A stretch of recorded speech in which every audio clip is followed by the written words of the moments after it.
a fly ball out towards center field. This one's going back, and this one is gone! Taylor gets this one out towards center field to the short porch, and it's a grand slam! That's a floater, out to short. And it's good, off the shortstop's glove! Just like we drew it from Hollywood. Caladros, the 3-2. Swing and a miss! And the Audubon Green Wave have upset the Kingsway Dragons!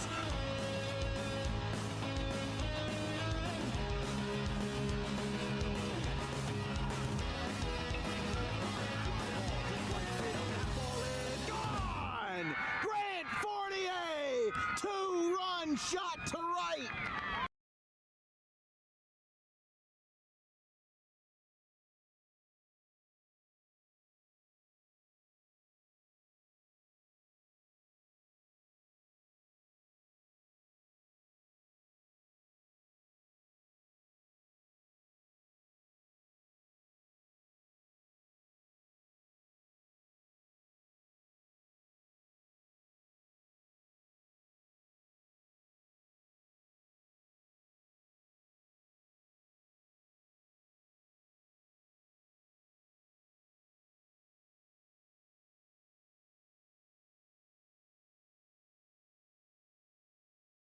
No, you know what? That was my fault. That was my fault.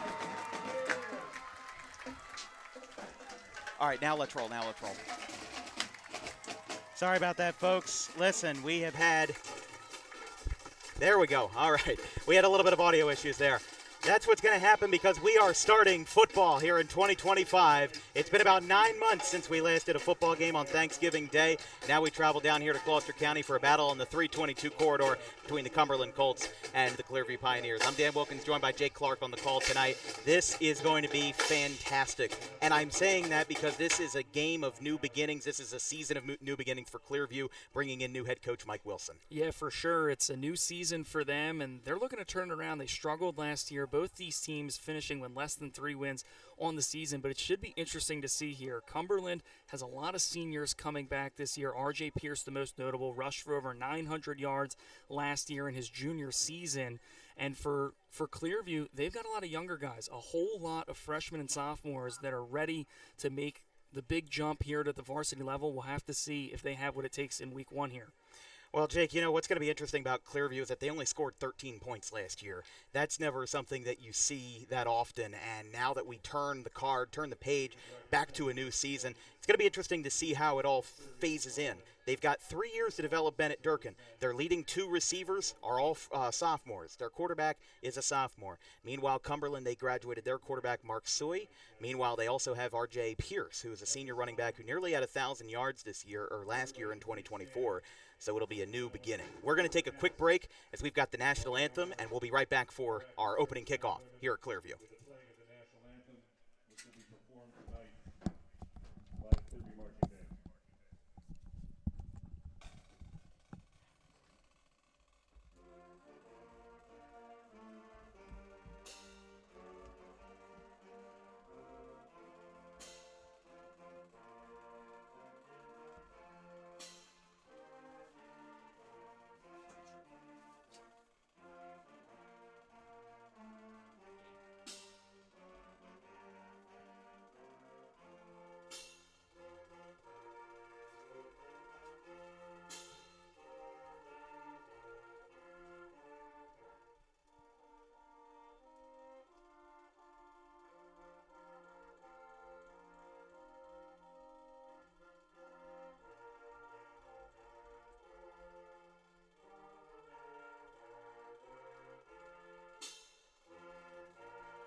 Well, fantastic stuff there from the Clearview Marching Band as both teams, in honor of Military Appreciation Night, both captains and both players from Cumberland and Clearview holding the American flag rover across each of the 40-yard lines. As this is going to be an interesting opening night, but first We're going to have a little bit of a sideline correspondence to speak with us in just a moment. Benny Wilden is down at the bottom of the field. Benny, welcome aboard. Benny, what you got for us tonight? All right, so I got a little report here for the game. This is Benny Wilden from Redoran Field. There's a big matchup between the Colts and Clearview Pioneers. The last time these two teams played was in 2013 with Clearview winning 38-30. Clearview looks to have a bounce back year after going 0-8 last year. If you led by former head coach, South head coach Mike Wilson, we were ending a new offense led by sophomore quarterback Benny Wilden. For Cumberland, they also look to bounce back after going 2-6. They are led by head coach Jason Coobs. They are very run-heavy teams led by star running back R.J. Pierce, who scored over 946 rushing yards last year. This will be a great chance for both teams to bounce back. It's a perfect night to start off the 2025 season.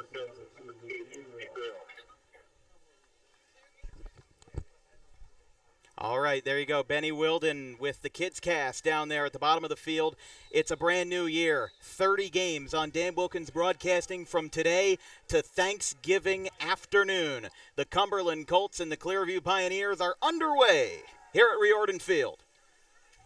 Received at the 10-yard line, and he will take this one himself out to around the 25. Looked like that was returned by Ashton Burgos, as Clearview on their home field will get first possession. Bennett Durkin, your quarterback for Clearview today. Let's take a look at what he's got in store in his second year with the Pioneers. Bennett Durkin didn't have a season to remember, but the only problem with that is that Clearview didn't have a season to remember. He had 1 touchdown, 4 interceptions, and had 1 game with 100-plus passing yards, and had 2 games as well with 15 or more passing attempts. He comes into this game as a sophomore, class of 2027, and for Mike Wilson, I'm sure he's one of those most projectable players that you'd like to have on your roster going into this campaign. 1st and 10 from, it looks like about the 26, 27, no, it's going to be the 22-yard line, my apologies. And a couple of changes just before the snap. Handoff, right side. And that is immediately stuffed out on the run by number 20, Antonio Green, a freshman, class of 2029. And again, this is what we talked about on the pregame show. This is a very young team here for Clearview. When you look at this roster, up and down, a lot of freshmen and sophomores, very few juniors and seniors. And on the other side of the ball, the Cumberland Colts have a lot of players returning for their junior and senior seasons with a little bit more experience. We'll have to see if the young guys can keep up here in their first game of the season. Yeah, that's going to be something that's going to be big for Clearview, is making sure that they take advantage of Cumberland's weaknesses and kind of throw everybody off guard. Run out to the left is going to be a big loss. That is going to get them back, looks like, to around the 12-yard line.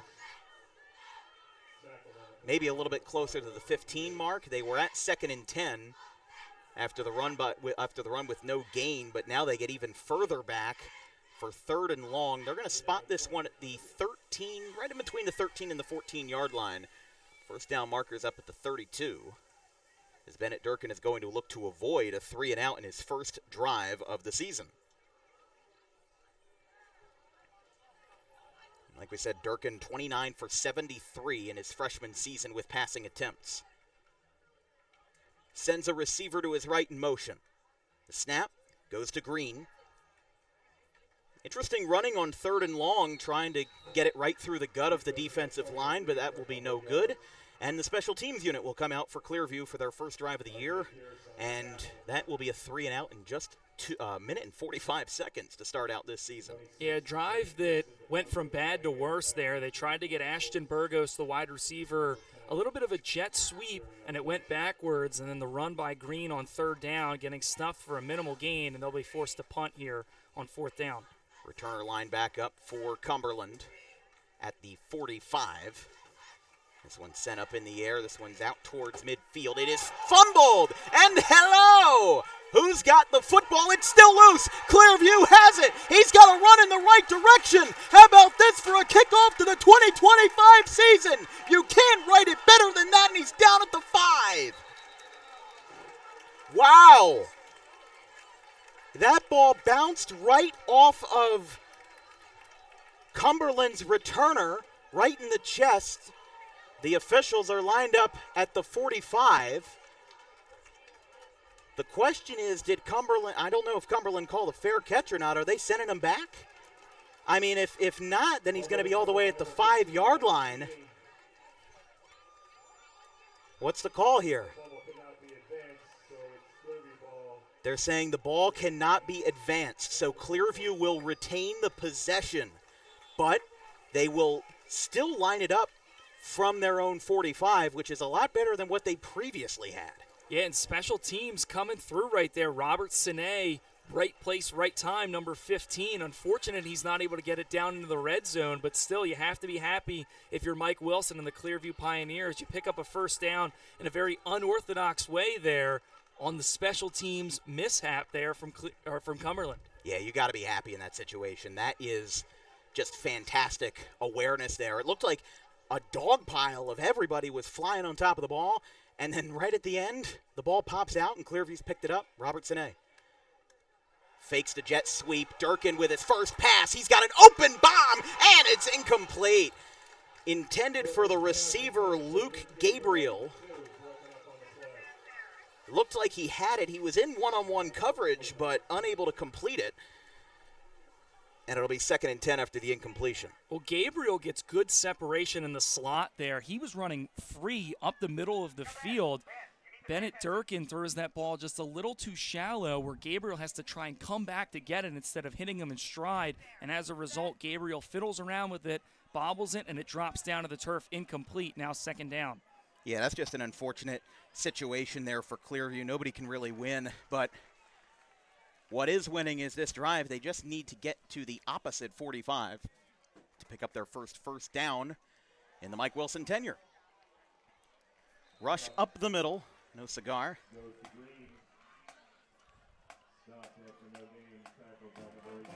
You have to give Cumberland credit here. One thing they've been able to do defensively is stop the run. Time and time again, the Pioneers try and run the football with their freshman running back, Antonio Green, and it's not really going anywhere as the Colts have been right on top of the run game. That'll force a 3rd and long here for the 2nd time in this drive here for Clearview. 3rd and long. Be 3rd and 11 from the 44. And we've got our first penalty of the season. Looks like we're going to have movement on the offensive line.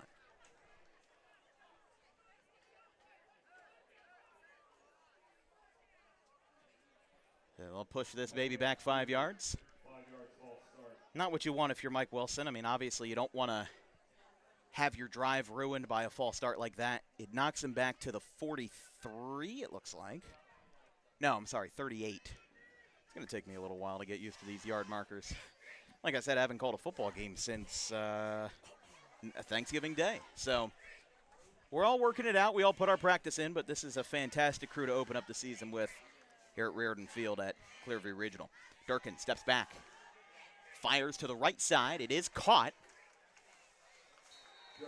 Got him to get the reception on the flat for Ashton Burgos, who was the kick returner on the opening kickoff, but looks like all they were able to do was get back to the line of scrimmage. And, well, Jake, you think they can strike lightning in a bottle twice? I'm not sure that they can. I mean, they might have used up all their luck on that last punt, but I like what Bennett Durkin was able to do there. He looked through all his progressions, obviously needed a lot of yards. Things were blanketed up down the field. He took the check down. Doesn't result in a first down, but it was good to get the completion and a couple extra yards here on the first drive. They send Burgos in motion prior to the punt, and this will be sent away right side, and it's going to get out of bounds at the 37-yard line. So Cumberland and Jason Coombs will have their first drive of the 2025 season. RJ Pierce is our player profile of the evening as we get it started for Cumberland. Had 946 rushing yards and had 4 games this past season with 100+, including 197 yards in a late September game versus St. Joe's Hamilton that ended with 4 touchdowns. So one of the things that we'll have to figure out for Cumberland, what number does that starting quarterback wear? It is number 2, Josh Davis. The reason why we said that, as this is a handoff up the middle, going to find some space. Oh, how about this? He is gone on the first play.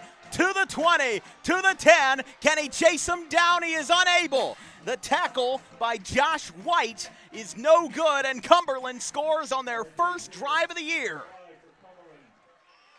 And from what we can tell, no flags. It'll stand. 6:33 left in the first. Taking it all the way to the house. It was lined up at the 39-yard line, so that will be a 61-yard breakaway. And the Colts, before we can even preview Josh Davis, who succeeds the graduating quarterback Mark Suy, we will have a 6-0 Colts lead. And they will attempt the extra point with Kevin Fiorani. Also a member of the baseball team at Cumberland, led by Kyle Daddario.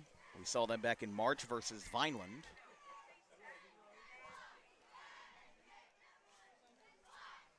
It's lined up, held by number 5, R.J. Pierce. It's up, away, and it is good. Cumberland gets their first touchdown on their first play of the year. And after Cumberland lost 23-0 to Shalleck last year in the opening night, that's the kind of thing with Cumberland, is that they played Shalleck opening night last year, lost 23-0, but the connection is not with Clearview. The connection is with Mike Wilson, because Wilson was the head coach over at Shalleck. These two teams had not played dating back to 2013 was the last time that they played. So it'll be interesting to see how this Clearview team responds after they just kind of had a wake-up call there. First drive, first play from the huddle for Cumberland, 61-yard run to the house. And, I mean, as we were highlighting him, R.J. Pierce takes the ball, gets a space there, and goes all the way up the sideline and scores the first touchdown of the season there for Cumberland.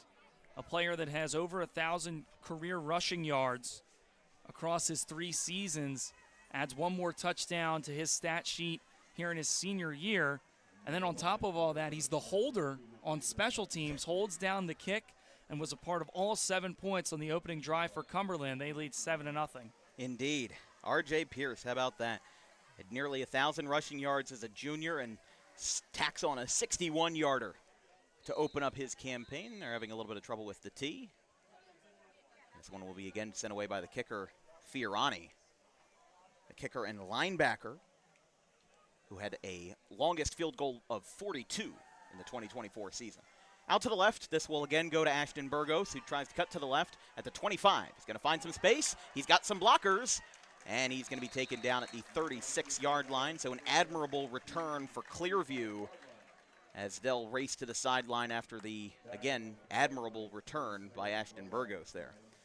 That's always what you need if you're Clearview, is you need that kind of boost. You just gave up those 7 points. Now you got to find a way to get back into the rhythm and find a way to just get yourself going again. Get yourself back into the swing of things. Get some points on the board.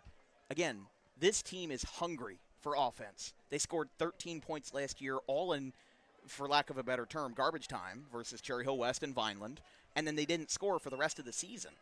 Clearview is a program that had a lot of history. They, obviously, the Clearview Kingsway Thanksgiving game was always one of the best in South Jersey.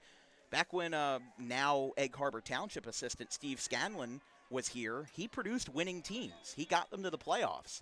And that's the goal for Mike Wilson. Build the culture, build the program, and wins will come. We've got movement. On which line is the question. This is going to be a false start on the offense. Saw a lot of movement from both sides, but Clearview drew the gun first and will get knocked back for a 1st and 15 to start this drive at the 31, which is a shame because every yard matters when you have a good kick return like that from Burgos. Yeah, it certainly does, but you can almost kind of expect and anticipate these things to happen in a game in late August. It's the first time both of these teams are trotting out. You're going to expect some sloppiness and mistakes, and right there, just everybody not lined up and on cue with Durkin under center. Durkin in the shotgun. And more whistles as Durkin gets the pass off. It's caught, but the whistle's blew, so there's nothing going on there. I guess that Robert Sine will take his victory lap, but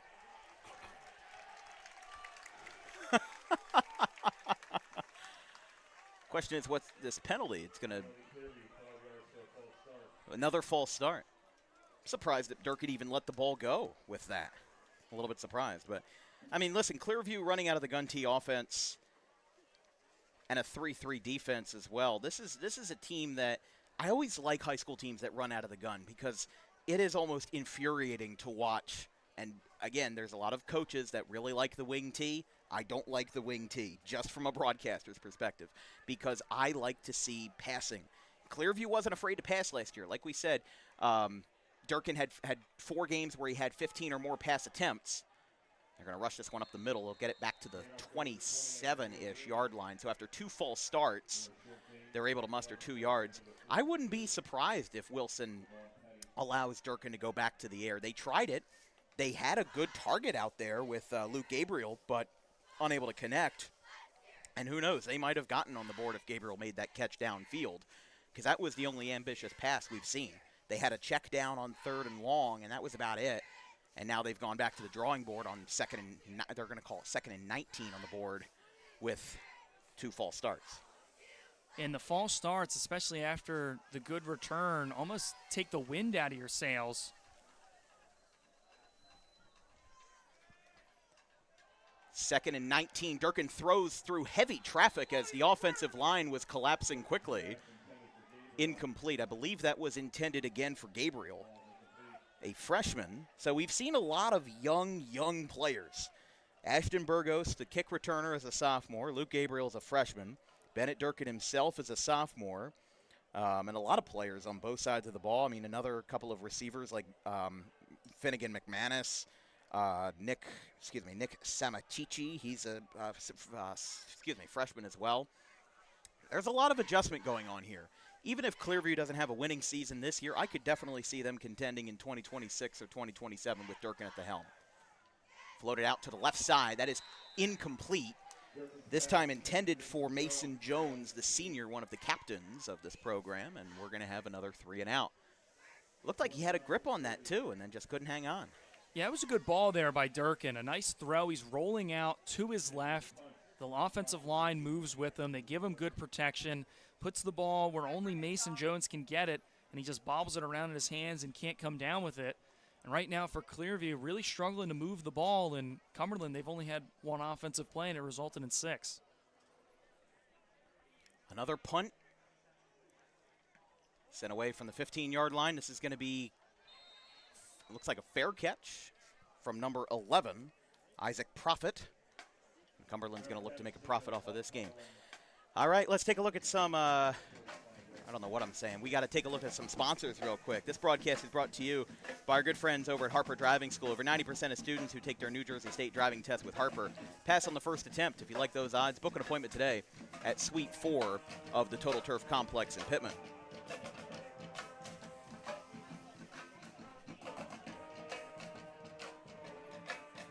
Cumberland supporting their crew. Decent visiting crowd on hand. Cumberland will get their first play of drive number 2 from their own 45 after the fair catch by Profit. As the Clearview Marching Band plays on. Man, I missed the sound. I missed the sound of this kind of football. Thrust out to the left side by Pierce. Able to get about 2 yards, maybe 1.5 yards. At least it's not like Clayton, when we had that Haddon Township Clayton game at Bishop Eustis, where the band was right in front of us. If I'm standing here, the band is maybe 2 feet in front of me.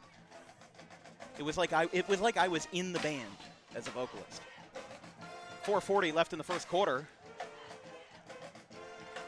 In the I formation for Josh Davis. High snap, still handed off to Pierce cleanly. Gets a hole in the left side, gets a whole bunch of blockers. And he'll get a first down. He's going to get up to the 36, 37-yard line. And Cumberland will move the sticks. And all R.J. Pierce needs is just a sliver of daylight. We saw it on the touchdown run. You saw it right there. The offensive line gives him just a little bit of a hole. And even with the high snap, Davis is still able to get it to Pierce, puts it right in his gut, and he takes off to the left side. And get some space down that left sideline for a first down. Yeah, what's going to be interesting for Cumberland is seeing if they even go to the pass at all, because Mark Suey didn't really need to pass much last year, and for a guy, oh, here we go. He's going to roll out. He gets hit as he throws, and it's incomplete.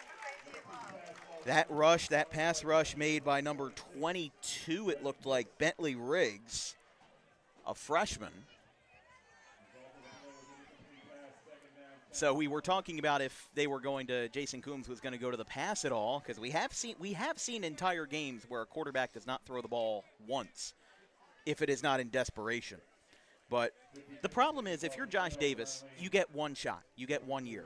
You're a junior backing up a senior. Said senior, Mark Suey, graduated, and now you get 1 year to give it all you got and show them what you're made of. So it's going to be a handoff to the fullback. Left side, number 44, David Seeger, gets hit as he gets out of bounds. He's going to cut the distance in half. He's going to get about 5 yards.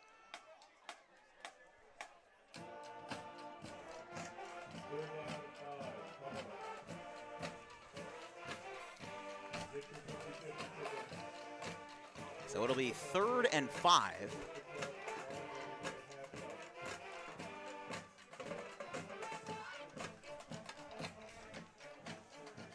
As Cumberland is going to look to move the sticks, get a little bit closer to the red zone. They're in the 33 right now. Davis drops back. He's in trouble. Oh, he gets yanked down. Ball is loose.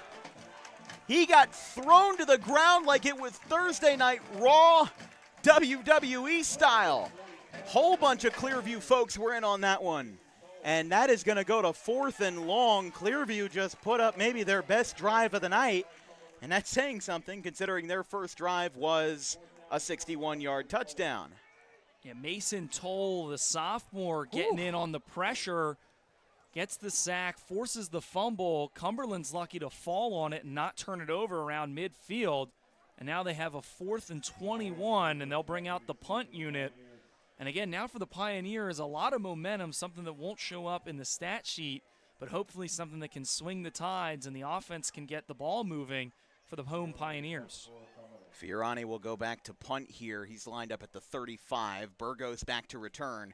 Pretty much everybody to our left in the Clearview press box stood straight up when they saw that quarterback go down.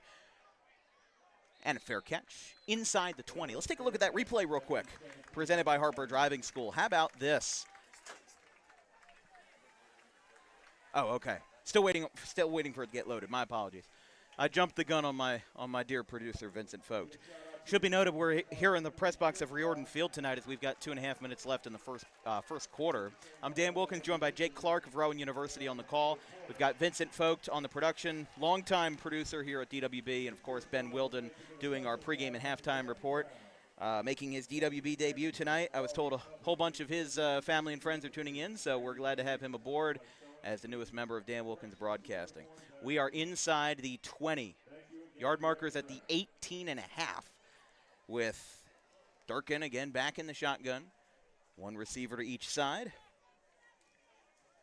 As Clearview will look to get their first points of the night. Handoff. Oh, that's a big hit. Green is going to get taken down right where he started. He maybe got a yard or so. Let's take a look real quick at that replay. Sorry, I gave you no warning, Vince. That's my bad.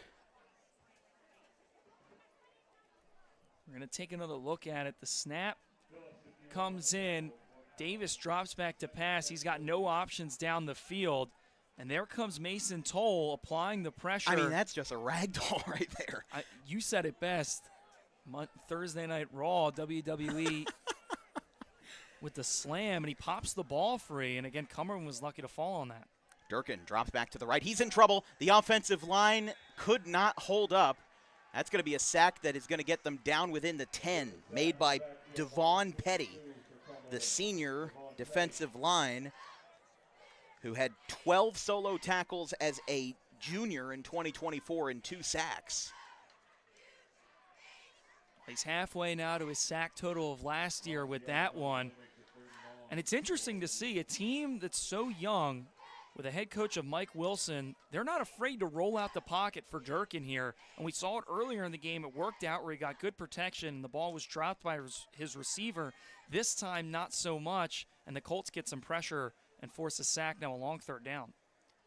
Durkin lined up at right around the 2-yard line in the shotgun. He's back at the 9. He's going to – oh! Who got up that time? Looked like that was – couldn't tell who had the ball. That was number 19, Nolan Schlegel, the sophomore. And, again, running on 3rd and long. It's not the first time Clearview's done that. I don't know if they're just trying to find a play that will get Cumberland vulnerable, will get them to find vulnerabilities in the defense. But I don't know. I just haven't been a fan of rushing on 3rd and long. Well, I don't know if you saw it, Dan, but there was a little bit of trickery there. Durkin handed the ball off to Antonio Green, who then handed it off to Schlegel. A little bit of a double action there. Punted to the right side. Going to get some good bounces on this one, and it will land right at the 40-yard line. So the tables turn again for Cumberland as they get a big sack on 2nd down, and a little bit of a trick play attempted by Clearview. As again, Mike Wilson entering his first year with the Pioneers. He had to travel far when he went to Shalleck, but he has to travel even further when he goes to Clearview. He's a resident of Middle Township in Cape May County and travels 2+ hours to work every day from Middle Township. And like we said, he's been a long-time head coach around South Jersey, and he's a very respectable figure. He's somebody that every player wants to work with at some point in their career because he is a fantastic guy. And he also brought off 4 assistants to the program with him. Dropped in coverage. Chris Clark, the intended receiver, it kind of got broken up by Josh White.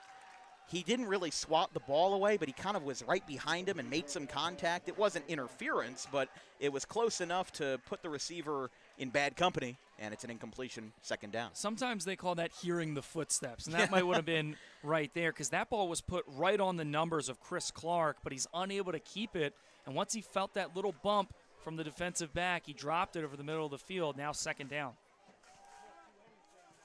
Handed off to Pierce. Has some space, and they'll keep it inbounds, and they will keep it shy of the 1st down.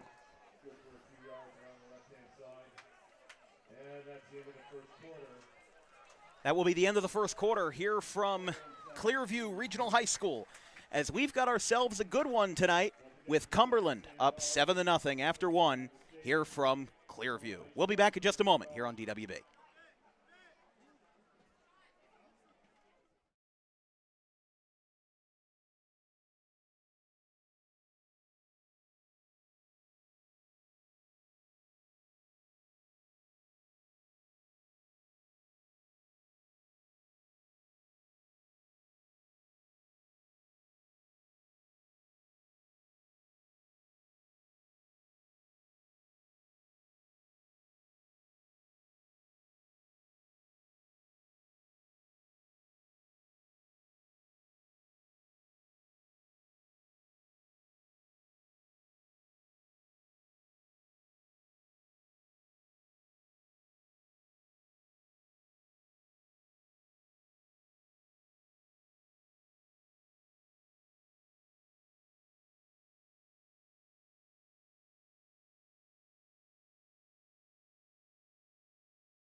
Second quarter here from Riordan Field, Clearview Regional High School. I'm Dan Wilkins, joined by Jake Clark, Vincent Vogt, and Ben Wilden. First play of the second quarter is a shotgun pitch to R.J. Pierce, and R.J. Pierce is gone again at the 10 to the house. A late tackle, unable to do it, and the Cumberland Colts have scored again. 15 seconds into the second period, into the second quarter. And that will make it a 2-score lead for the Colts, 13-0. Well, there's that man again. R.J. Pierce gets the pitch and takes it to the house. And once he finds some open space, he's as good as gone. Somebody that ran for 946 yards last year, 8 touchdowns. He's got 2 here today to begin his senior season, and he puts the Colts up now 13-0. And again, his season high last year was 4 in a game versus St. Joe's Hamilton where he rushed for 197 yards. So that time he got another, I think that was about 57 that time. So he's going to be, with those extra rushes included, he's going to get at least over 100 rushing yards here on opening night. And if you can rush for nearly 1,000 as a junior, I think he's definitely going to encompass that mark as a senior. This one is blocked. No cigar on that one. Clearview keeps it at 13. As Cumberland does get their second score, though, with R.J. Pierce. 71 degrees tonight here from Clearview Regional High School. It is a fun evening. This broadcast is brought to you by Gray Fox Sports. Sports photography right at your fingertips. Visit his website, Gray Fox Sports, or contact him on his Instagram for future bookings. Gray Fox Sports. And then DAWG Pro Wrestling. They've got an event on Saturday, August 30th at Rowan University. Make sure you check them out at DAWGProWrestling.com. I don't know what it is Rowan College about of South carbonation. Jersey I at just Gloucester. Become a never road runner liked any today drinks with at the number one carbonation in it. JUCO in the Northeast and the best athletic junior college in all of Division III. Visit rcroadrunners.com to become a prospective athlete of the Roadrunners. So 13-0, Cumberland over Clearview. And R.J. Pierce responsible for both touchdowns tonight.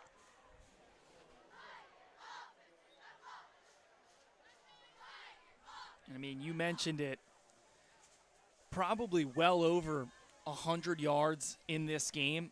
And we're barely through. I mean, we got through the first quarter. Yeah. We bled into the second quarter a little bit, but we're still here in the first half. He's got over 100 rushing yards. And right now the Pioneers just have to find a way to try and stop number 5 in that backfield. He's been absolutely electric here tonight for Cumberland. And again, Fiorani to kick this one off.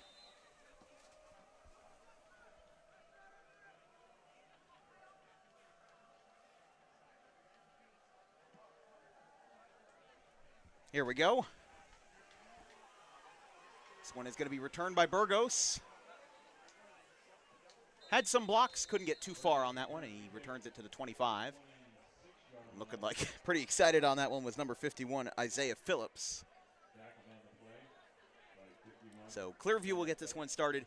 This is not the spot that Clearview envisioned themselves in, but guess what? Week 0 is a time to figure things out. Clearview, as far as I know, they played 1v1 scrimmage versus Morristown. They lost that game 27-7.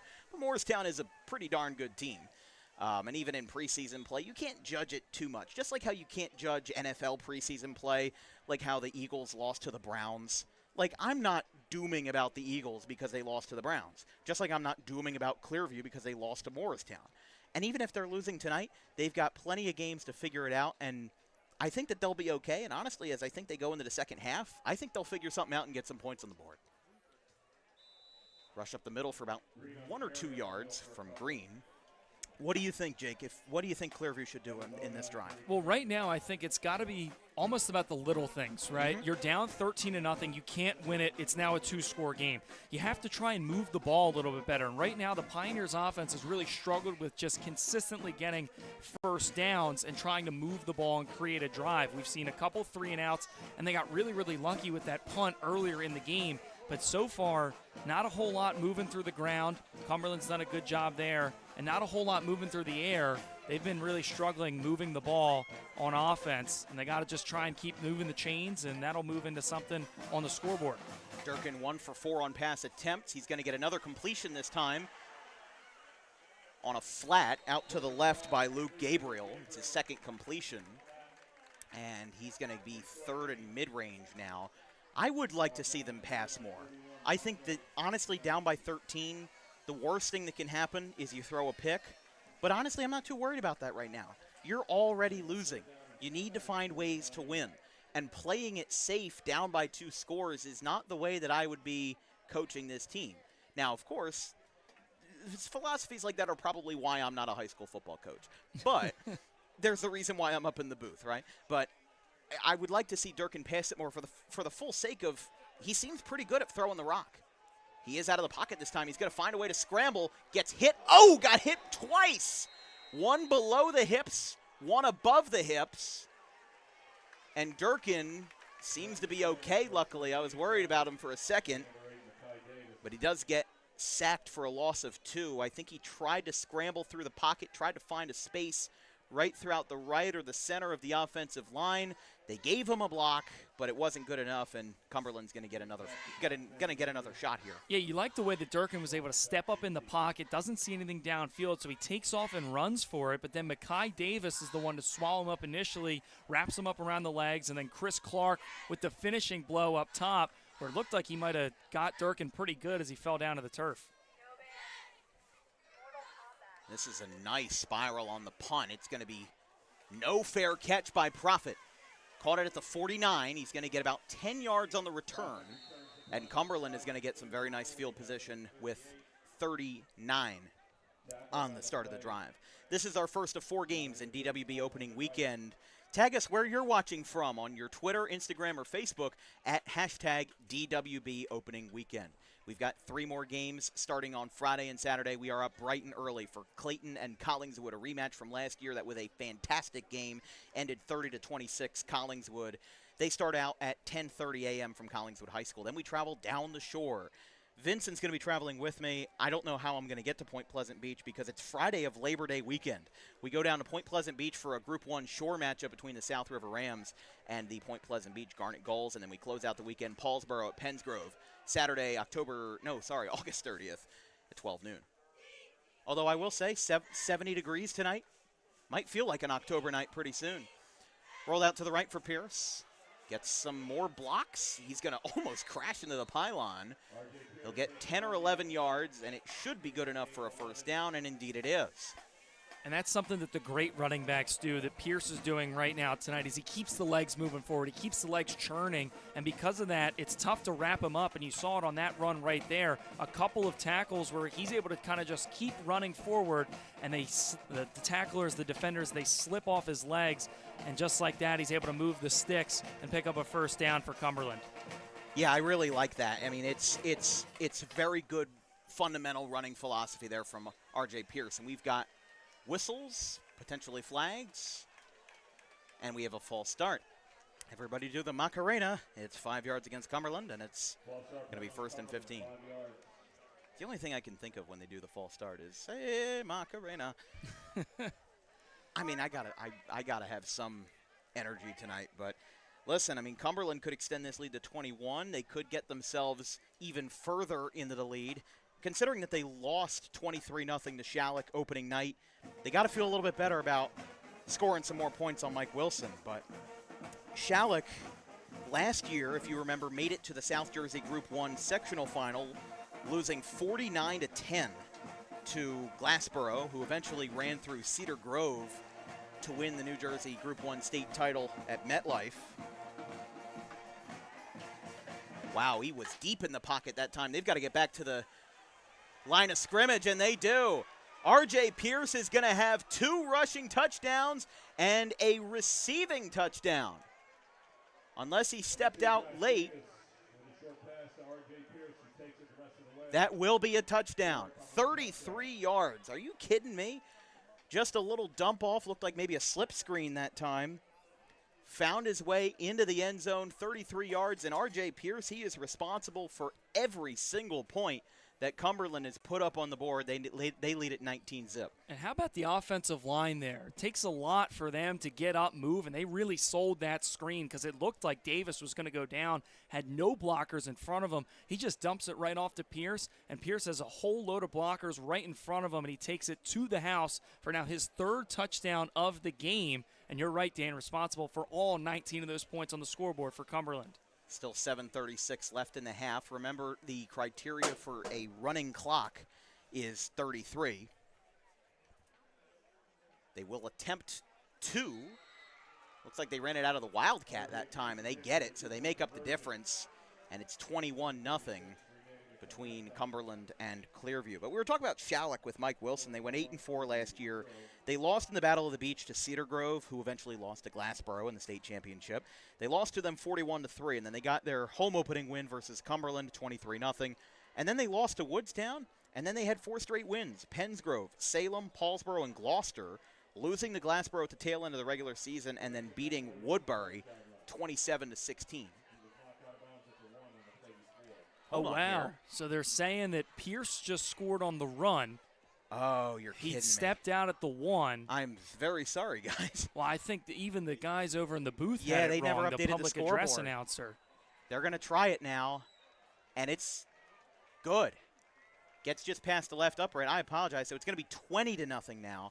So that, just to clarify, that rush by R.J. Pierce, or the reception by R.J. Pierce, went for 32.5 yards. He was out at the 1, so they reverted the touchdown back, and then that rush that got him in was the touchdown. So I apologize profusely there, but we were caught off guard by that because there was no update on the scoreboard. Yeah, I think everybody had I think that everybody one wrong. got fooled that time. Don't forget to tune in for our high school soccer boys soccer opener on Monday, September 8th, between the Northern Burlington Greyhounds and the Delran Bears at the Den. 3:45 is the opening kick, as it's going to be a fantastic boys soccer season for us. We've got 5 games in 5 Mondays, 8 games total, but it's going to be pretty much a Monday feature from here until the first week of October. You're going to see Northern Burlington, Delran, Audubon, Pittman, Clearview at Washington Township for our Clearview friends on September 22nd. Palmyra and Pennsgrove, and then for our Cumberland friends, October 6th, Highland at Cumberland, with head coach Gene Thomas over there. 20-0.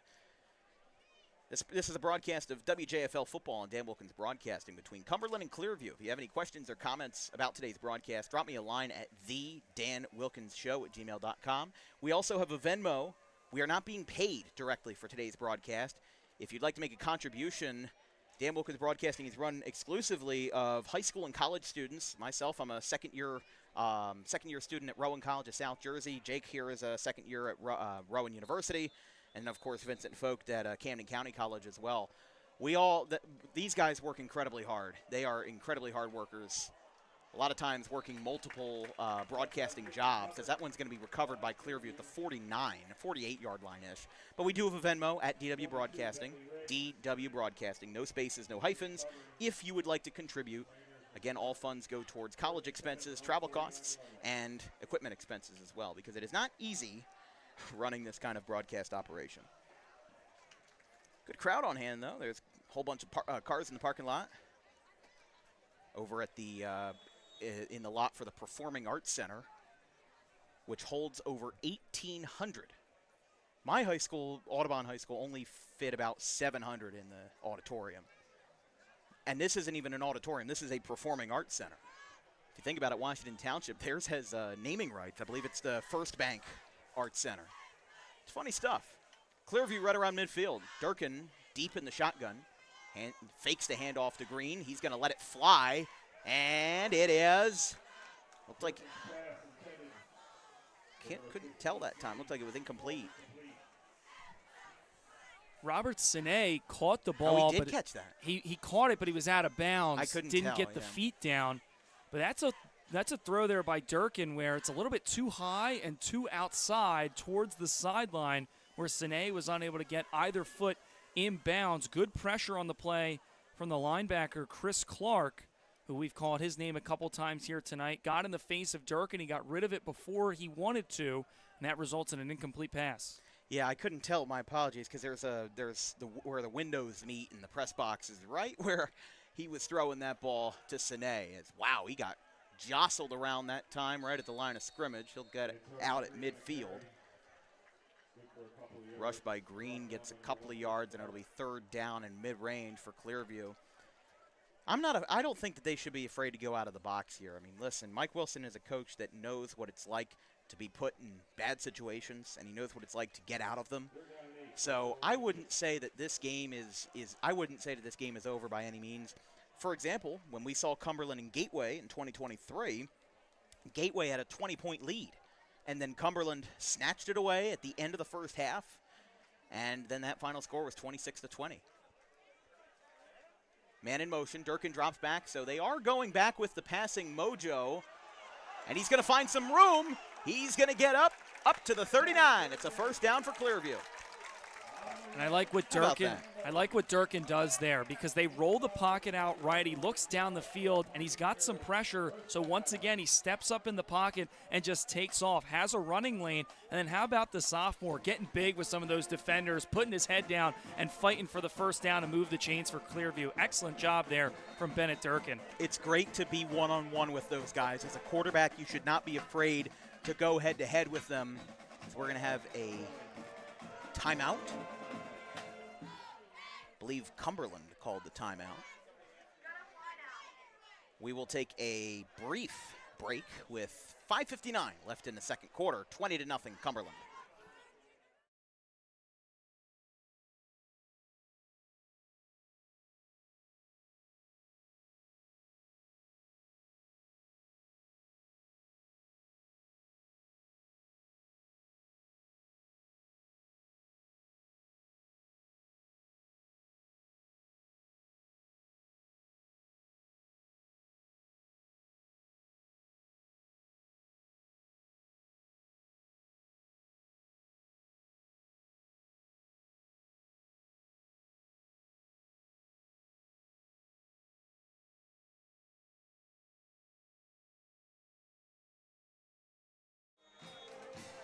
Quick timeout by Cumberland called, as reflected on the scoreboard. Band is playing quite well as well. I like that. Hand off to Green, right side. He's going to get thrown to the ground by R.J. Pierce, doing it on both sides of the ball. And as Bennett Durkin was able to take the ball himself for a first down, the first play afterwards not as successful, as they will line him back up on 2nd and 10. Right now, the big difference in this game is the success in the run game. We've seen Cumberland having no problems what's and all running the ball with R.J. Pierce and the offensive line getting a good surge up front. But Clearview is really struggling to move the ball on the ground outside of the quarterback position with Bennett Durkin. Both teams have passed the ball pretty all right here tonight, but the run game has been the big difference. Oh, Durkin got hit as he was handing the ball off to Green. He's going to get a handful of yards up to the 36. By the way, some final scores or some scores in progress. I love this. We never get to do this during baseball season. I get to do the out-of-town scoreboards. Woodstown leads Pittman 7-0 with 5.5 minutes in the first quarter. Cole Ware scored a touchdown on a 6-yard run. Also, the game that probably all of you that aren't watching this game are watching, which is IMG versus Winslow. It's 21-0 IMG at the end of the first quarter. So I couldn't say myself that, I mean, listen, IMG is just another level. Winslow is fantastic. As Bennett Durkin, look out. Maybe pass interference. We've got a flag. I could see that one coming. It looked like that defender was right up on it. And if this is defensive, which it should be, it's going to put Clearview in the red zone for the first time tonight. Looks like defensive pass interference. It looked like it was Zion Stevenson in coverage on the outside against Robert Sine, the wide receiver for Clearview. And that was a good ball there from Bennett Durkin. Threw it to where it looked like only his man could get it. Stevenson got a little too handsy, resulted in an incomplete pass, but with the flag coming in, Clearview will get to move up, and they've got a drive now brewing here for what feels like the first time all night. That's just fantastic stuff there. I mean, listen, everybody in the crowd recognized it right away that there was a grab there. Now see where they spot it. I thought it was going to be inside the red zone, but again, in high school, it's a spot foul. So it would be at the 21. Clearview calls a timeout. While we do that, let's stay on the air. Some more out-of-town scoreboards. Bergen Catholic beat East St. Louis of Illinois. I know that sounds a little bit funny, but think about how I think there's something like a Jersey City. No, I mean, think of it this way. In East St. Louis, it's kind of like our version of like Jersey City, where it's St. Louis, but it's in Illinois. Bergen Catholic won 22-21. Bergen Catholic blocked a kick after a touchdown and then scored, getting a 2-point conversion. Before that, our other games of the day in the Battle of the Beach, we saw Northern Highlands beat Holy Spirit in Atlantic County 27-12, and then Ocean City shut out Oak Crest 32-0. Now that game was weird because it was 6-0 after the third quarter, and then Ocean City tacked on a couple of touchdowns unanswered, and the Red Raiders put up 32 in the final tally of that Thursday afternoon game. Oh, that one is up over the head of Durkin. Oh, no. Ball is recovered by Clearview, but, man, that is not what you wanted to see. You basically went right back to square one after a defensive pass interference call. And that's sometimes the struggle of running out of the shotgun is you're going to get those high snaps. It looks like Malachi Butler is the center today for Clearview. He's done a pretty excellent job all day today in the run game and the pass game, but just a little bit of a mishap with snap that was a little too high for the 6'2" Bennett Durkin, and he falls on it. Now it's going to be a long second down behind the chains. So that's what we've got. It's 3:48 in quarter number 2. It's going to be 2nd and 23. Now with Clearview, here's the thing. In high school football, if you're a casual viewer of high school football, you might think, well, they want to get into field goal range. Well, the thing is that in high school football, there is no such thing as a field goal range. Every field goal is a risk. And it says something that the longest field goal I've ever seen attempted was Shalleck last year. Hunter Dragata attempted a 56-yard field goal. Wasn't even close. Was like, I think it was something like 20, 25 yards short. Now, he's made a couple long ones with Shalleck, but my point is that Clearview's got to get right up to the goal line, maybe to the 10, if they want to put 3 on the board. Durkin. Wow, look at that, dancing through the defensive line. He gets tackled right around the 30, and all of that kind of bonanza there only got him a handful of yards. It's going to be 4th and 20 from the 30. And about, it looks like maybe 4th and 18, 19. My point is he didn't get very far, but he made himself look good while doing it. And Bennett Durkin, his ability to evade pressure and evade sacks is something that has been impressive for a young sophomore quarterback. Time and time again, you saw it right there. He danced away to his left, stepped up, didn't get a whole lot of yards, but he made something out of nothing. 4th and long. Offense still on the field for Clearview. Feel like you kind of have to in this case. Oh, Durkin got hit hard from the back. Look out below. It is number 1, Chris Clark. We've called his number several times, and he has answered every time. 4th down and long. Durkin got blindsided, and it'll be a turnover on downs. Cumberland takes over from the 40. Well, Chris Clark, coming from the blind side, blows up that 4th down play. If you're Clearview, you have to throw the long ball, and they couldn't even get it off in time because Clark came in off the edge with a sack. Had 4 sacks last year and now has a couple of big plays here in this one. His first sack of the ball game comes in a big spot as Clearview really had their first drive of the night going, and it was blown up there by number 1, Chris Clark. Had 45 total tackles last year, 4 sacks, 3 of them versus Lower Cape May, and we've got whistles before they snap this one.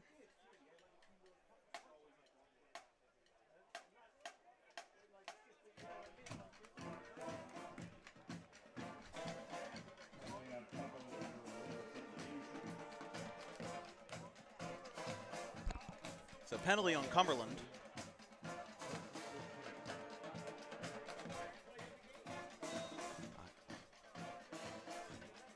Two minutes left in the first half.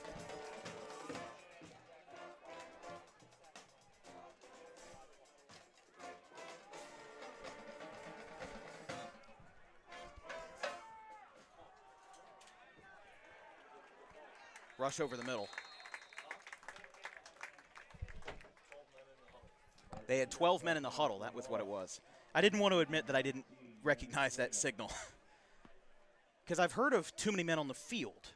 That's a simple penalty. But because they specifically had 12 men in the huddle, that is where that lies. Now, there is a little bit of South Jersey history associated with the huddle, funny enough.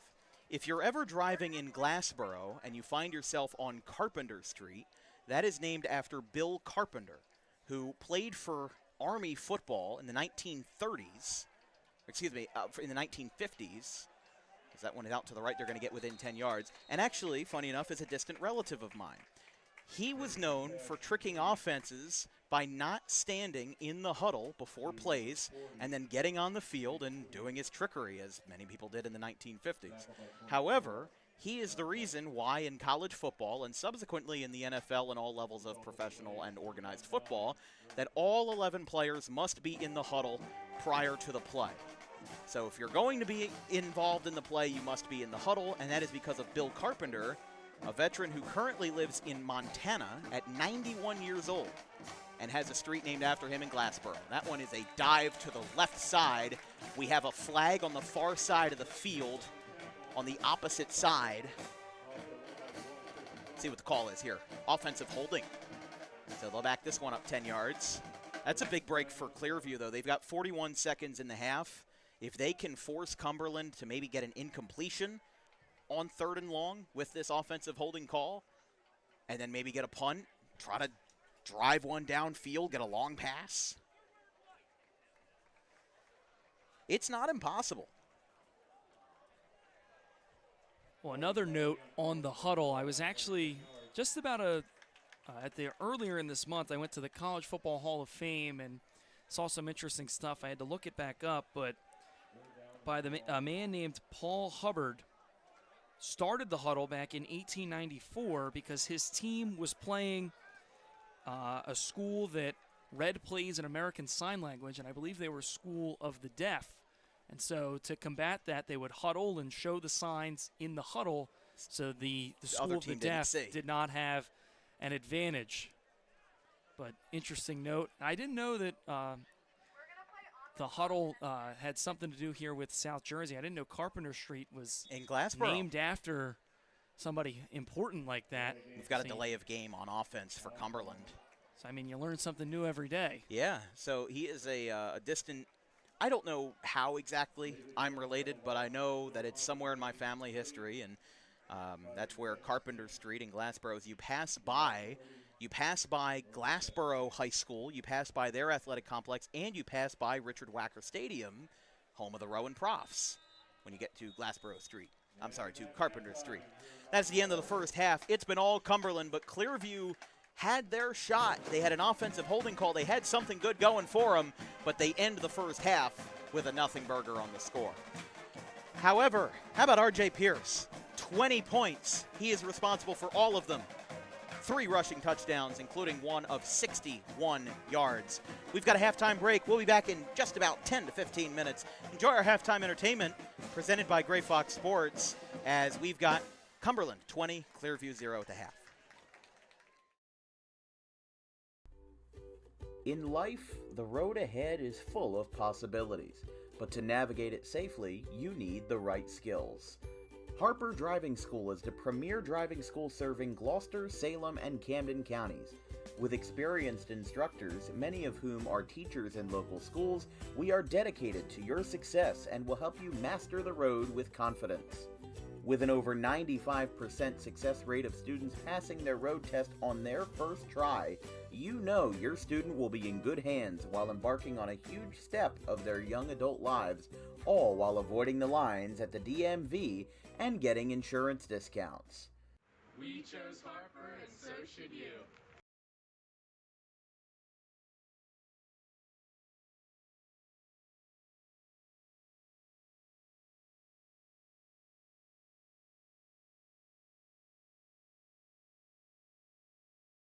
Jersey is the number 2 seed. As we said, they beat Manville 19-0 in the first round, which was even larger than Audubon's 16-0 win over Paulsboro as the 1 seed in the first round. That one's hit out towards center field straight away. Oh, she misjudged it. Got over her head in center field. Now this one's got a chance to be 3 bases for Spire. She's flying around third. Here comes the throw to the plate. It is not in time. What a way to kick off a semifinal with an inside the park home run. Emma Spire, who will take her talents to the Great Danes after 2026, lights up the scoreboard with a fly ball that got misjudged in center field. And it gets past everybody. Graham will go back to position with no goal scored. They'll count down the time out loud here. Out to the left. One final shot, and it gets through. How about a buzzer beater? How do you do? It's a lead extending goal for Justin Lewis. Ogley to end the day for Luke Pokrovsky. Little pop-up, first base side, he calls for it, and for the first time in 33 years, the Charlotte Cougars will hoist the trophy and face Middlesex on Monday.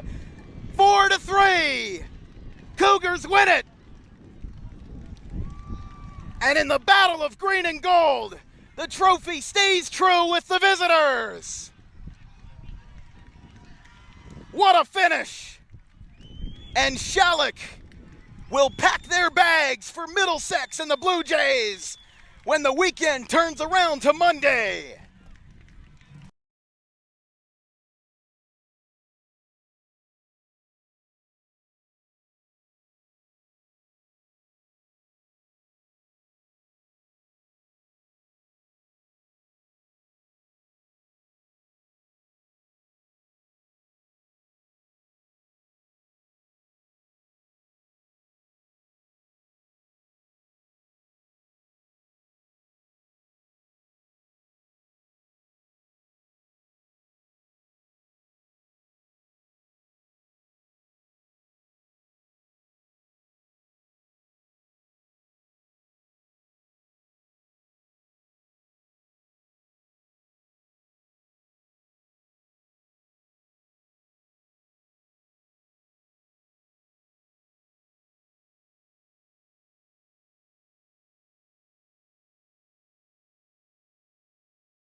Hello, everybody. Welcome back here to Dan Wilkins Broadcasting. It's 20-0 in favor of the visiting Cumberland Colts, and as you can see on your screen, Dan is down there for the sideline report. Dan, it's been a pretty great game for R.J. Pierce on the ground. What are you expecting out of him for the second half? Well, listen, R.J. Pierce has been a part of this team for a long time, and he rushed for 950 yards last year as a junior. Now he finds himself at the limelight of this Cumberland program. 3 touchdowns. Remember, that last one was just 1 yard, but the first play from scrimmage from Cumberland tonight was a 61-yard rush to the house for their first play. So now that we go into the second half, the question is going to be, do they keep going to Pierce, or will their senior quarterback, who backed up for 1 year under Mark Soy, will he go to the air more? Now that we have a 20-point lead, it's going to be a question of whether or not we're going to be able to extend on that lead, or if Clearview will continue to get them back. And then on the other side of things now, as the Pioneers rush out behind you, Dan, what do you think that they need to do to get themselves back into this game, being down big here entering the second half? Well, I'm perfectly fine with Bennett Durkin passing the ball more. He seemed very efficient when he got that ball out there. He rolled out of the pocket very well, but the problem was he held onto the ball for a little bit too long. There have been 2 sacks against him tonight, but he's a sophomore. Mike Wilson and his assistants have 3 years to get him straightened out, and I think he'll be fine. It's what happened to Kenai Simmons at Shalleck. He was fine. Shalleck came in with a bad record when Mike Wilson took over, and they left with a lot of hardware behind them. So can Mike Wilson do that here at Clearview? I don't know, but let's get out of the big picture and let's talk about what is going to be important for the second half. I think Durkin should continue to go into the air, and I think they should keep hitting their flat routes. They don't need to go too long. You're already down by 20. You don't need to be down by more and risk an interception. Go to those flats. Go to those screens. Don't do too much crazy work with your receptions, and they'll find a way.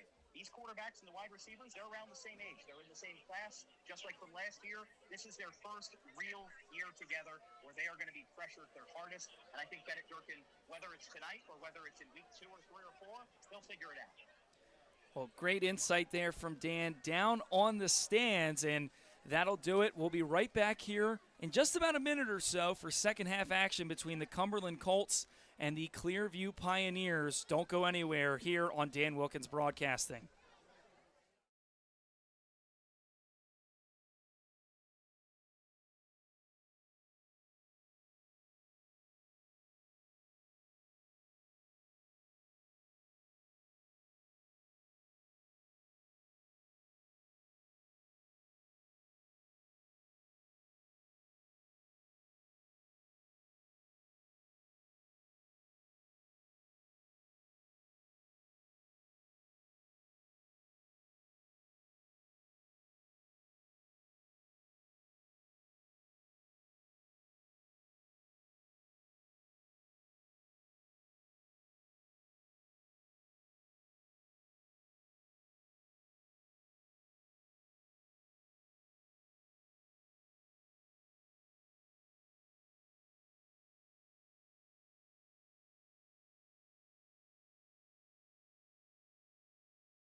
First half down, second half ready to go. Cumberland 20, Clearview 0. From down on the sidelines to up in the press box, we're here at Riordan Field. Dan Wilkins joined by Jake Clark on the call. Vincent Vogt on the production. Ben Wilden sitting in on tonight with our pregame reporter. And a little bit of a squib kick. Oh, a massive hit at the 48. Clearview's got it. Hello, Pioneers. The question is, I think they got it the right distance. I mean, there was some pummeling going on down there at the center of it all. I think Clearview got that ball back. I mean, Jason Coombs is coming out. I think he's asking the referees to talk this over. What do you think could be the issue here? Well, right now with the ball is spotted, it's at the 49-yard line. The ball typically has to travel at least 10 yards before the kicking team can touch it and recover it for their own ball. So I think that Jason Coombs makes a good point with the where the ball is spotted. And looks like it's an unsportsmanlike penalty against Cumberland. Wow. So another. I wonder if it was for that big hit, or maybe it was something after the play that we didn't see. Oh, I think it might be unsportsmanlike. Now the officials don't even know what's going on. They've got to talk things out. But regardless, it looks like it's Pioneer football. And, Dan, that's a huge start for this second half because they're already down big on the scoreboard. It looks like the penalty will be assessed against Cumberland. So not only do they get the ball back, they get an extra 15 yards tacked on, and now they're in enemy territory inside the 40-yard line. Big special teams play there for Clearview. So the Cumberland penalty is assessed. We'll have to look at that replay in the next snap. Durkin fires left side. Incomplete and a late hit. Intended for number 24, Josh White. That's a good ball there from Durkin. Again, we've seen a tight spiral on some of these passes from the quarterback and a couple of drops from some of the other captains on this team. Mason Jones being one and then Josh White another. But taking a look. I want to take a look one more time at that. I mean, you take a look at the squib kick, and it looks like, do you see the big hit? Man, look at that hit. And the ball is right around the 50-yard line, which would have been 10 yards from when they kicked it at the 40. Rush up the middle. Didn't get too far, so it's going to be third down. It'd be a shame if if Clearview can't get any coverage on this one because it's already been a rough night for Clearview, and if it's going to get worse by not having that squared away, and not getting any offensive progress after winning both sides of the kickoff, that reminded me a lot of that Haddon Township Clayton game from last year. That saw 3 opening kickoffs recovered by the kicking team because of those squibs. I mean, that was a statement to start the half, saying, hey, we made our mistakes, now it's time to play for real. Durkin hands it off, right side. He'll get up to the 34. Now, it's not going to be enough for a first down, but honestly, down by 20, it is feasible where they could potentially go for it. I don't know if they will, but they're at the 34. It's 4th and 8. I don't think it's a terrible idea, and Durkin will be going back out there. And you mentioned it earlier in the broadcast. There really is no field goal range here in high school football. Ball inside the 35 now, right around the 34 on a 4th down and manageable. Why not go for it if you're Mike Wilson and the Pioneers? I don't see any problem with it. Durkin deep in the shotgun, 4th and 8. On a screen that time, got it up to the 30. First down marker is 3 yards away, though, and he is going to get a turnover on downs. Now, I wouldn't say it's a bad turnover on downs, though, because it got those guys in a good position, and it put Cumberland in somewhat of a bad position. I mean, the 30 isn't where you want to start a drive. Certainly better than starting at the 40. But, listen, or I should say it's better for Clearview than starting on the 40 on the opposite side of the field, which is what happened with one of those punts earlier that didn't go very far. But Cumberland's got to be feeling good. I mean, this is the first start for Josh Davis. Didn't have any snaps during the regular season last year after Mark Soy was the starter for Jason Coombs in 2024. He's really showing out tonight. And he hits his man on a slant up the middle for Profit. Again, the target Isaac Profit that time as a senior. Had 9 catches for 62 yards with 1 touchdown in his junior campaign, including 2 interceptions versus St. Joe's Hamilton. His only receiving touchdown came versus Lower Cape May in October of 2024. And again, what really helps a new quarterback, you talk about he has to sit behind a senior last year as a junior, but what's able to help him out, R.J. Pierce and this offensive line have been invaluable. Another rush up the middle by Pierce. Gets it to the 44, it looks like. And they'll move the sticks for a first down for Cumberland. But Davis has done his job. He's managed the game very well. I mean, we saw the pass there to Profit just a few plays ago where he hits him right on the letters. He's done a nice job of making those short completions and letting his receivers go to work in open space. And it certainly helps when you have a running back like R.J. Pierce, who's put up all 20 points on the board with the run game. Really opens up the passing game for this Colts offense. Rush by Pierce again. Gets it back to the line of scrimmage. Flails out to the right. Got a couple of Clearview Pioneers on him. And he falls at the 34. They dropped the pylon. We'll see how far it went. It looked like a gain of about 8 or 9. No, it is good enough for a first down for Cumberland. I mean, this is just moving the football at its finest. And I think that this finally shows that Cumberland was not fazed by that kickoff that they lost. I mean, listen, Clearview tried to get that statement out there. They tried their best to make sure that Cumberland had been on their toes. But after they got the turnover on downs, Cumberland's like, okay, we'll put that behind us. We'll put that blemish behind us. And you know what we're going to do? We're going to get right back to work. We're going to get right back to putting R.J. Pierce in the end zone. Davis pass over the middle. He's got room. He hits the slant on the right side, and that's a touchdown. Cumberland. Isaac Prophet cashes in. It's the 4th touchdown for Cumberland in the first 3 quarters, and they extend this shutout lead over Clearview. It's 26-0. It's the 4th touchdown, the first passing touchdown in the career of Josh Davis. And how about that as Cumberland extends their lead to 26? Well, Davis does such a good job right there, and this is what really helps when you have a run game like that. They fake the handoff to R.J. Pierce. Those linebackers bite down. They get out of their zones, and what happens? Prophet's wide open over the middle of the field for an easy slant. He has Green ahead of him, and he runs right into the end zone for 6. An excellent pitch and catch there from Davis to Prophet for the touchdown for Cumberland.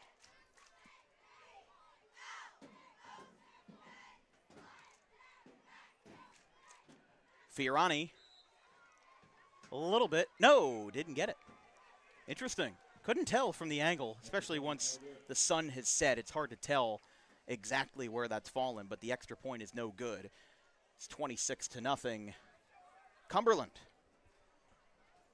And that's out of character for Kevin Fiorani. Last year went 9 for 9 on extra point attempts.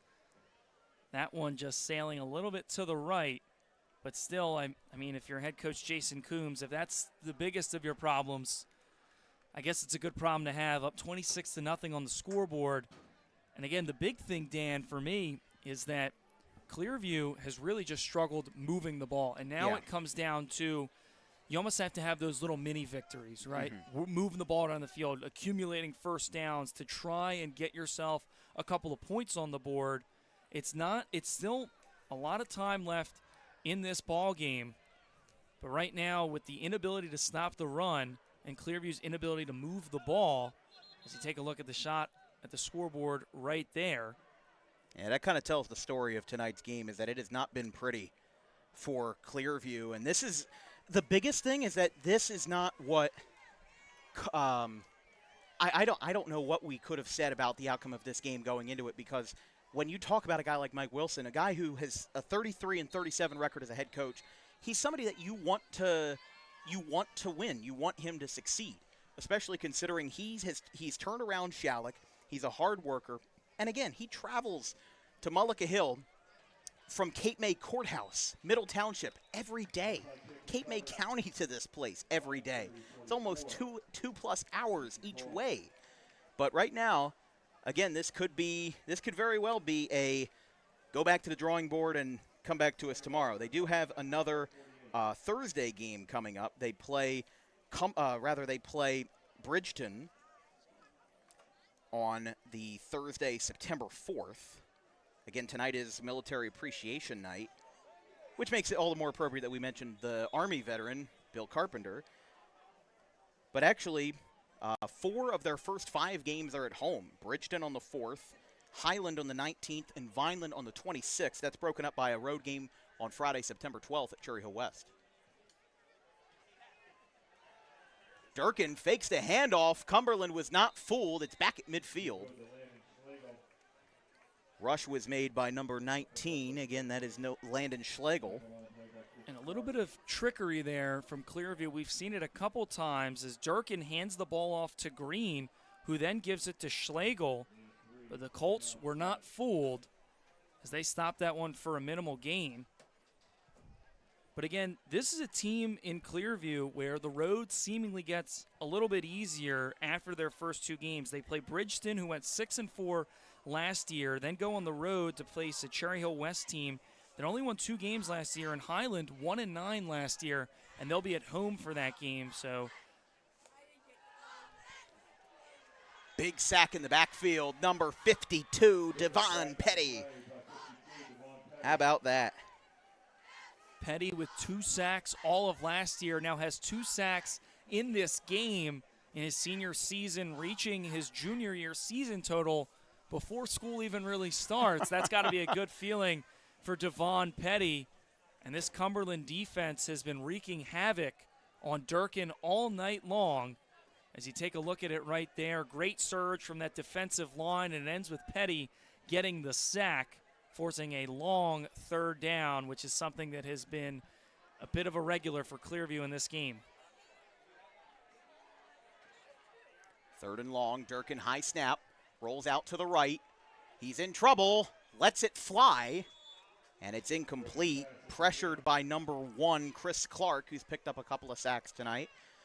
You were talking about Bridgeton earlier. Bridgeton has been a bit of a weird case to me because they went 6-5 with Steve Lane in 2021. And they had a decent season. They didn't make the playoffs, but they had a decent season. But then in 2022 and 2023, they went winless both seasons, 0-17. But then they fire Steve Lane, they get Dominique Williams in there, and then they riff off a 5-0 start to the season. Now, that could be because of the divisional change. They got to play Lower Cape May, and they beat Clearview 44-0 this time last year. As here comes the punt. It's a low-hanging punt, but could get a lot of bounces on it. It's going to roll back to the 30, keep on going, and it will stop in its tracks at the 24-yard line. But as we were saying, they went, for what it's worth, they went, I believe it was 0-17, and then they went 6-4 in their first year with Dominique Williams. So I don't know how to feel about Thursday's game with Bridgeton and Clearview, because that history, when you have a winning season after having a winless season back-to-back years, it's a pretty interesting thing. Yeah, it's certainly, a tale of 2 seasons between, you win 6 games.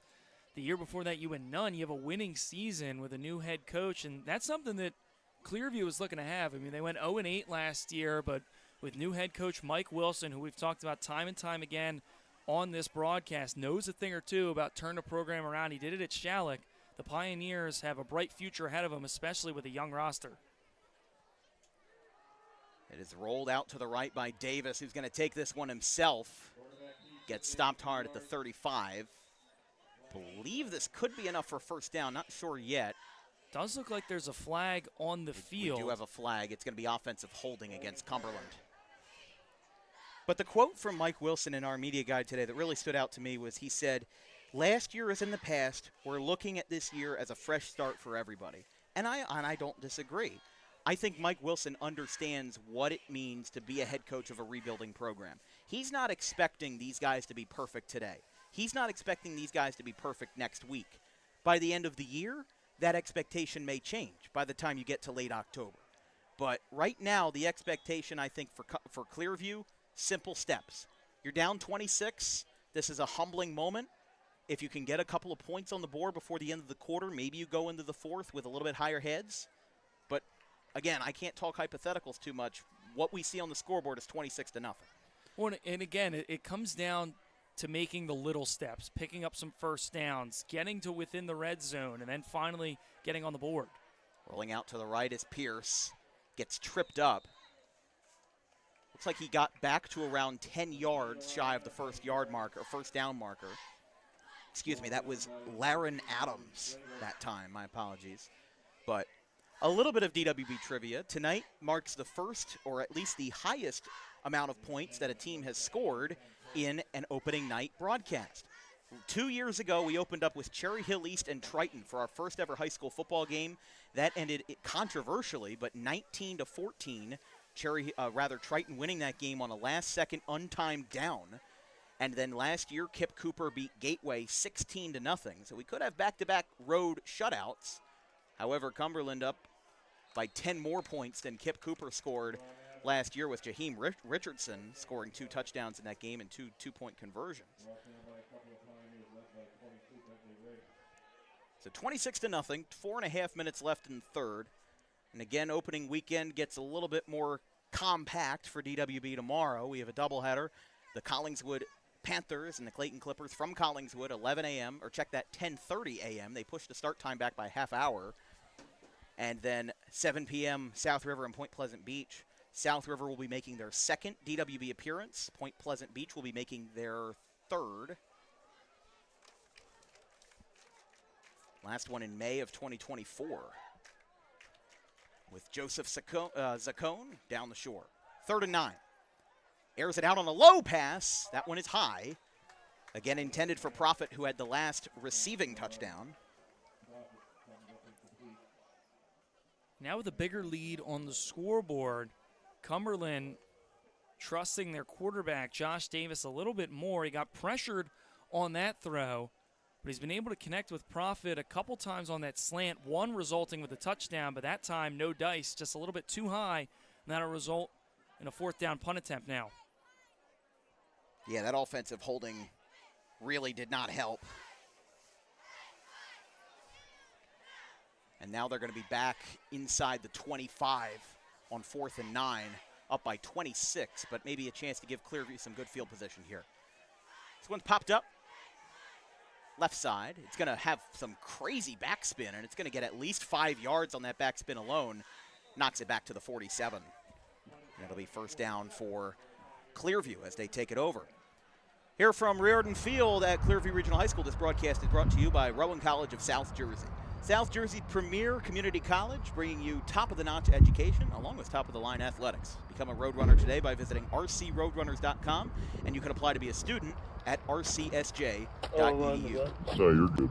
But This broadcast is also brought to you by I don't know DAWG what Pro it Wrestling. is Tune in about on Saturday, carbonation. I just August 30th. never liked any drinks with DAWG Pro carbonation Wrestling in it. from Glassboro at Rowan University for a smackdown of great proportions. DAWG Pro Wrestling, New Jersey's premier pro wrestling organization.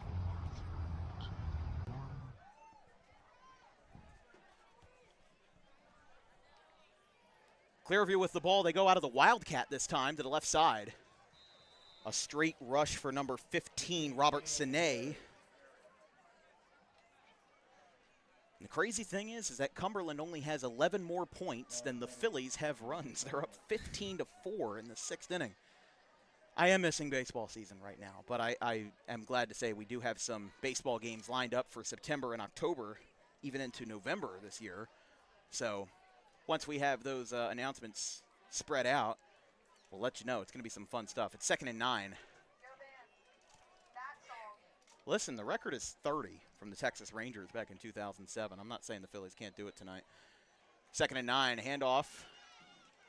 Oh, ball's loose. Offensive lineman for Clearview comes up with it. That still is going to be a loss, though. One of the things that's interesting, I want to zoom in on one of those linemen for Clearview there. There it is right there. You can see that padded helmet. Can't tell who's wearing that. I think that is number 19, Landon Schlegel. Now, this was expanded in the last couple of years. Obviously, you see NFL players wearing it at practice, but it's one of those padded helmets that's supposed to protect against head injuries and harder hits. And I saw it a couple of times today. Before I got down to Clearview, I visited the Bishop Eustace Audubon scrimmage. That game ended 25-8 Audubon, by the way. But I saw about half of the players on each team wearing that padded helmet. Really a great advancement for safety in football. Durkin lets it fly. Right side, tipped. 2 Cumberland players came colliding. Profit, and it appears R.J. Williams was in the mix as well. No, that is number 10, Darian Johnson. So Cumberland could have had a pick, but they broke up their own pass. And that's how we have it here.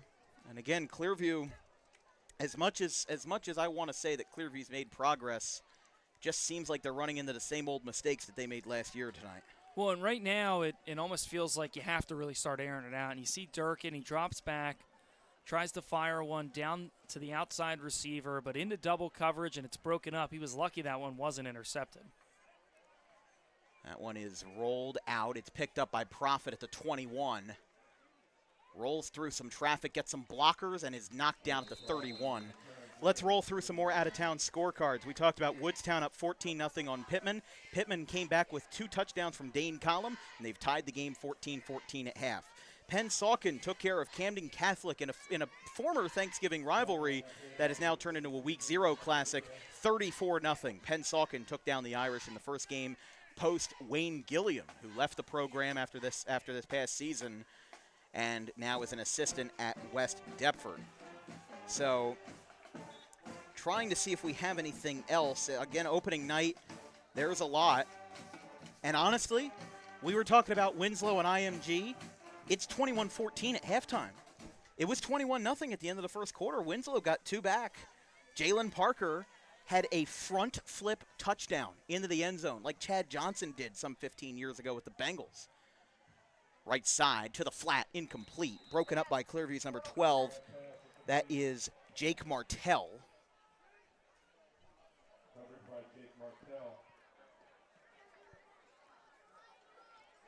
Gateway beat Middle Township at home 29-7. It was 14-0 at half. I feel like Jalen Parker is going to be the new Lotsier Brooks. He's going to be the guy that everybody's talking about this year.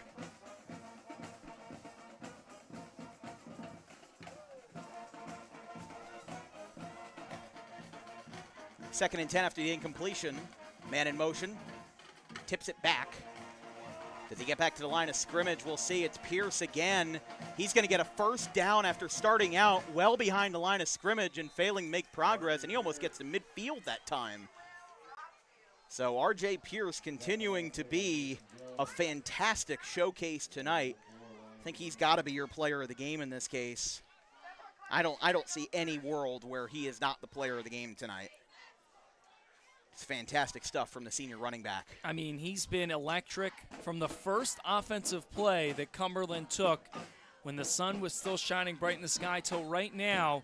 I mean, you saw it right there on the replay. He was stopped dead in his tracks by Samuel Hubbard, the defensive lineman there for Clearview. He just couldn't wrap him up.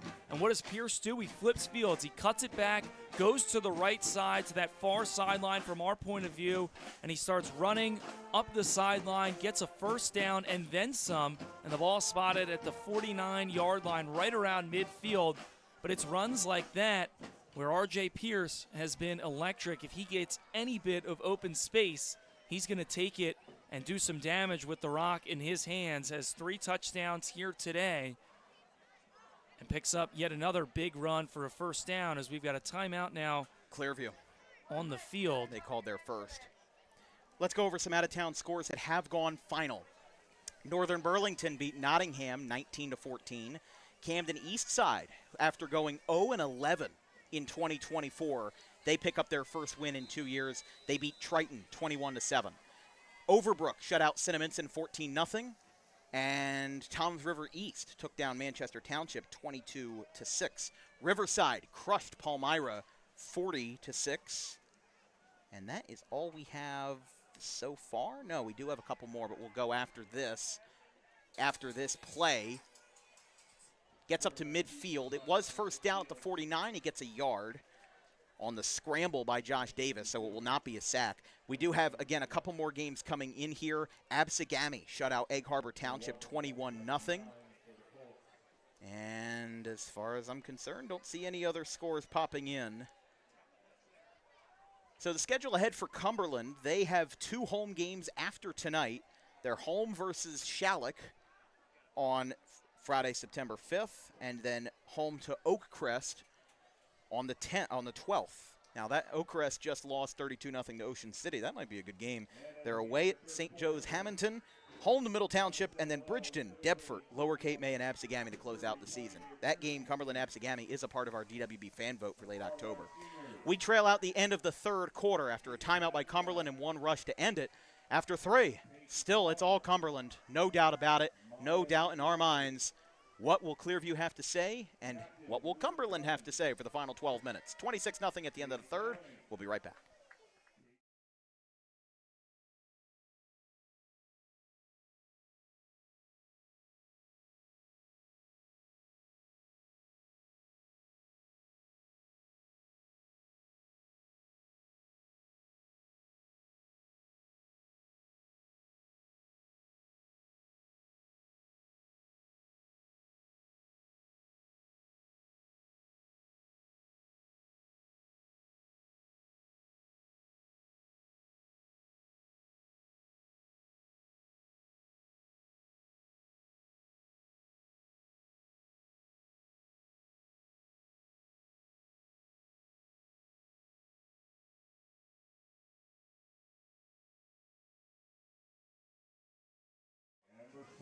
3 quarters down, 1 to go here from Riordan Field at Clearview Regional High School. R.J. Pierce gets the rush on 2nd and 9. He's going to break through. He runs right into the backside of Jake Martell. I think he might have been a yard short. We'll see where they spot it. He's about a yard and a half short. It'll be 3rd and 2 from the 43-yard line. Now in enemy territory.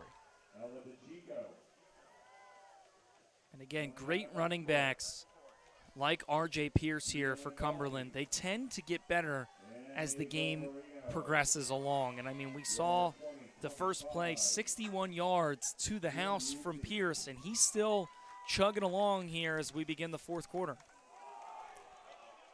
Ball is loose, recovered by Davis. We have a flag, possibly.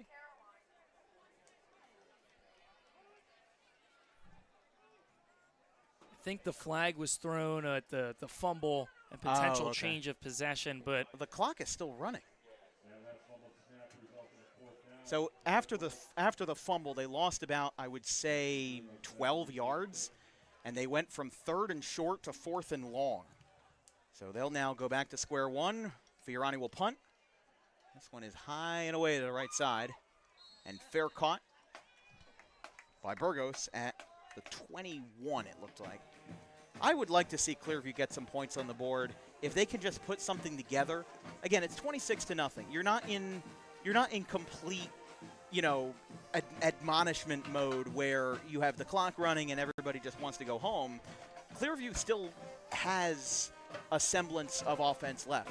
I can see the vision where Bennett Durkin can throw it downfield and he can find a good way to get rid of the ball. But he's got to get rid of that ball quicker. That's what I said at the halftime report. He's just got to get rid of that ball quicker.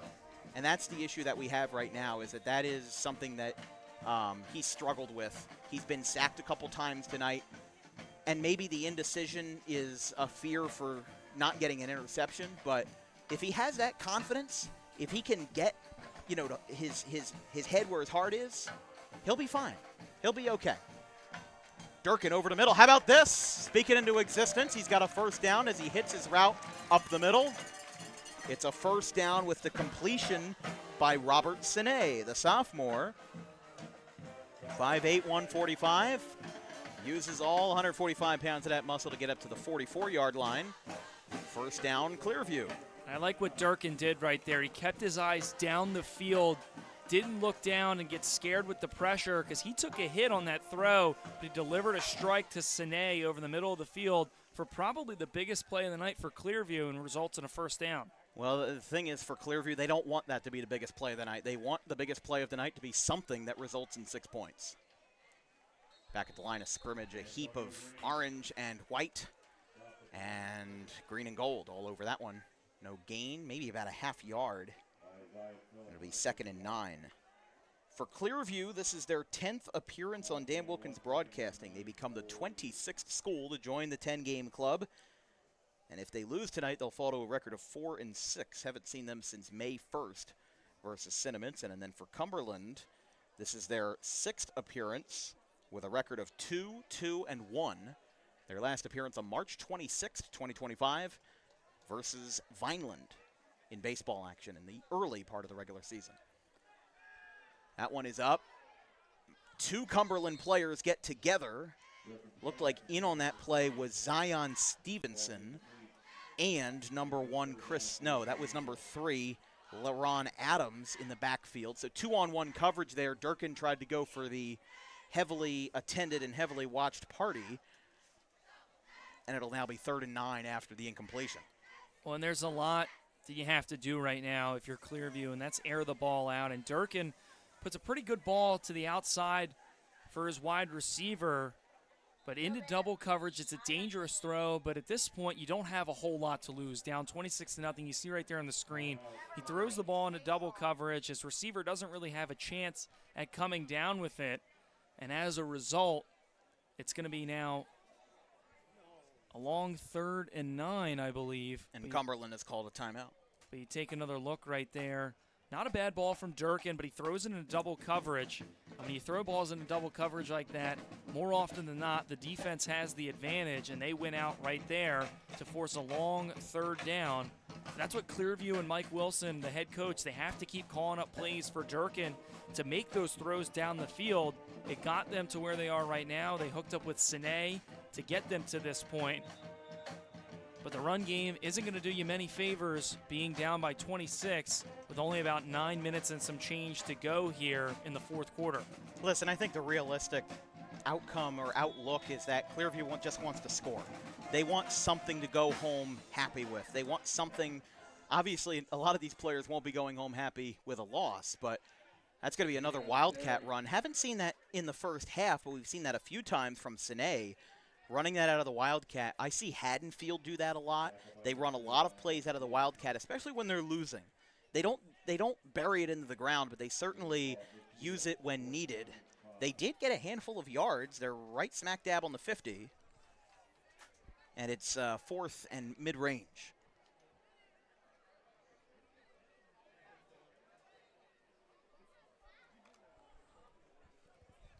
So they'll go for it. Again, running that gun tee offense. Looking for their first points of the night with 8:18 and counting.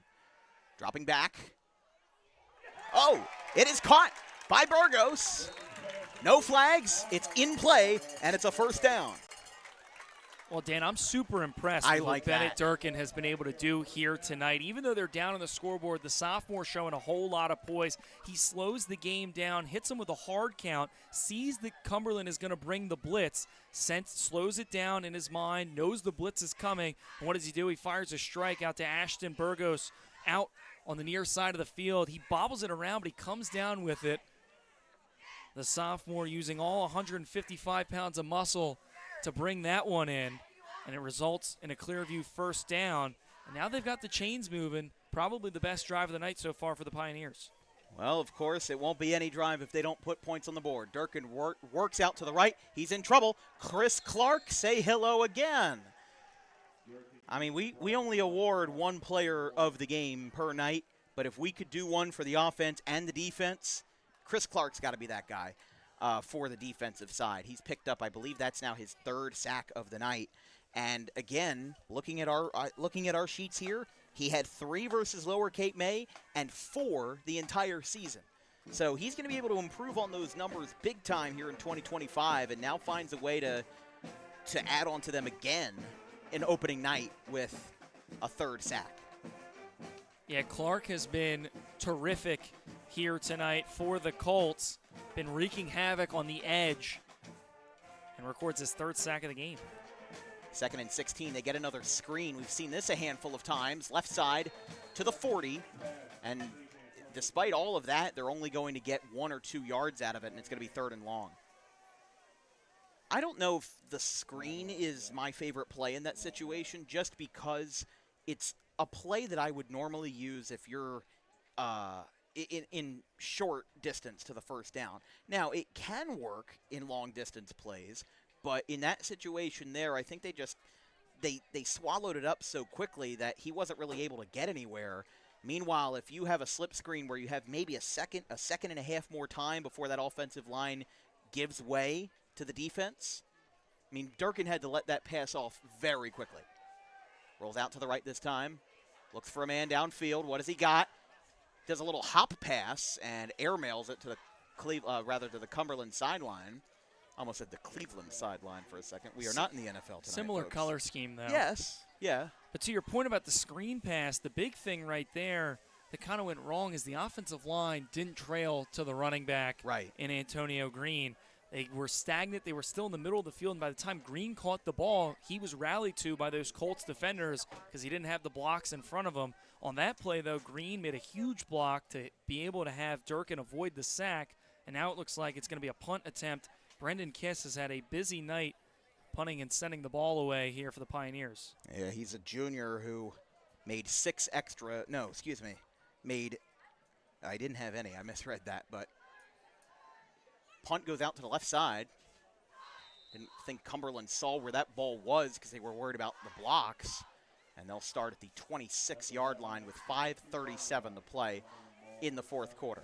You're watching coverage of WJFL football on Dan Wilkins Broadcasting. Again, in our booth tonight, big thanks first of all to Stephen Asay, the athletic director at Clearview, for having us out. He's a fantastic athletic director, and hopefully we'll be coming back for a couple more sports in the fall and winter. Maybe some basketball, maybe some more baseball. There's Clearview head baseball coach Nick Core in the booth right next to us and as an assistant. And a busy press box tonight. I like the partitions in here. It's a nice way to drown out the noise. And you've got the marching band. You've got a great football game going out here on a Thursday night. Bit of a botch snapped, but Pierce will get to the 25 for a gain of 2.5. Second down. I mean, you mentioned the marching band. They're going at it right now. I think my favorite was the rendition of Sweet Caroline that they did. I did not catch that. Which was fantastic. They've got the cheerleaders doing their routine. It's a good crowd on hand for the first DWB football game and the first game of the year for the Clearview Pioneers. Cumberland has also shown out. You can see the time is just dwindling away here. 2nd and 7 is what's on the scoreboard.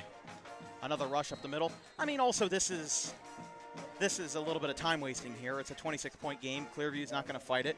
If they get a possession back, that would be nice. But if they don't, obviously Cumberland can go into shutting down the game at this point. If they get a couple more first downs, they'll take a couple knees. Remember, there's no 2-minute warnings out here. So we'll see what they've got. But otherwise, we could see ourselves in a 26-0 final. Again, that is the most points scored of any team in a Dan Wilkins Broadcasting opening night feature. The winning team, Cherry Hill East, scored 19 in last year. Triton scored 19 versus Cherry Hill East in 2023, passing complete on third down and mid-range. Intended for number 81, Josh Bodine, the starting catcher for Cumberland baseball. Hit over 300 last year for Kyle Daddario and the Colts. But yeah, there's a handful of baseball players I recognize on here. Mark Soy from last year, the starting quarterback. Obviously graduated, but his younger brother Chase Soy, sophomore on this as well. Again, the Bodine brothers, Josh Bodine, Evan Bodine, and then Kevin Fiorani as well. They're going to go back to punt on fourth down. This one doesn't get too far. It's going to land at the 47 rather. They're trying to shove it, and it's picked up for a first down for Clearview right around midfield. Stay tuned for the Dan Wilkins Broadcasting post-game show presented by Harper Driving School. My good friend Jake Clark and I will break down the happenings of tonight as we go into a packed 4-game opening weekend from tonight all the way into Saturday. Vincent will be joining us for Friday night with another DWB debut. First of all, Ben Wilden is not in the booth right now, but I wanted to give him a quick shout-out. He's a upcoming freshman at Pittman High School, and I've been really impressed by his work ethic so far. Very happy to have him on board, especially for the next couple of years of DWB football and all of those different sports. And there he is. He's back. But we were just talking about you. Right on cue. Durkin handoff to Green at the 48. They're going to get him standing here with 3.5 minutes left. And we're going to have another DWB debut on Friday night. Matt Goldman of William Patterson, a Manchester Township grad, is going to be joining us at Point Pleasant Beach on Friday night. So the crew for Friday morning will be myself, Colin Morris, Damian Waiters, and then Friday night, myself, Vincent Vogt, and Matt Goldman. And then Saturday morning, I believe it's myself, Damian Waiters, and one other that we're waiting on a confirmation from. So, I mean, I'm going to toot my own horn for a second here because this is our first football game of the year. Been really impressed by our production tonight and what we've been able to accomplish. If you watch our first football game between Cherry Hill East and Triton from 2 years ago, that is a shell of what we've been able to accomplish today. We've got these professional headsets that, really make the sound of the game pop. It's great stuff. And Durkin throws it away onto the track beyond the Cumberland sideline. And it's 3rd down and 10 after a rush for no gain and an incompletion. But either way, though, I'm saying we hit 3,700 subscribers during the summer. Our baseball season was long. It was grueling. We had a lot of rainouts. Just very happy with what we've accomplished, and the three gentlemen in the booth next to me on my left have done a fantastic job, especially Vincent. He's in his third year with us now. He joined us 2 years ago in July of 2023. And thank you to everybody for watching us grow, because it's been a wild ride, and very happy to get back going in the football season here on this Thursday night. Durkin sends a man in motion. Going to be number 18, Griffin Botticello. And they hand it off to said Botticello. No, it is Schlegel, excuse me. I misread 19 as 18. It's hard to tell with those jerseys scrunched up. I thought that was 18 for a second. And he also has the padded helmet as well. Although Botticello, for what it's worth, is on the field right next to him. And you can see that padded helmet with his jersey number on the side. Under 2 minutes to go in regulation. Wow, look at this. They've got Durkin lined up as a wide receiver. Oh, yeah, look at that. On the right side. They were running him out of the Wildcat with Sine. But a flag is going to disrupt the party. I believe they've got offsides against Cumberland. Yeah, that's what it's going to be. And it's going to be enough on 4th and 2nd to convert for a first down.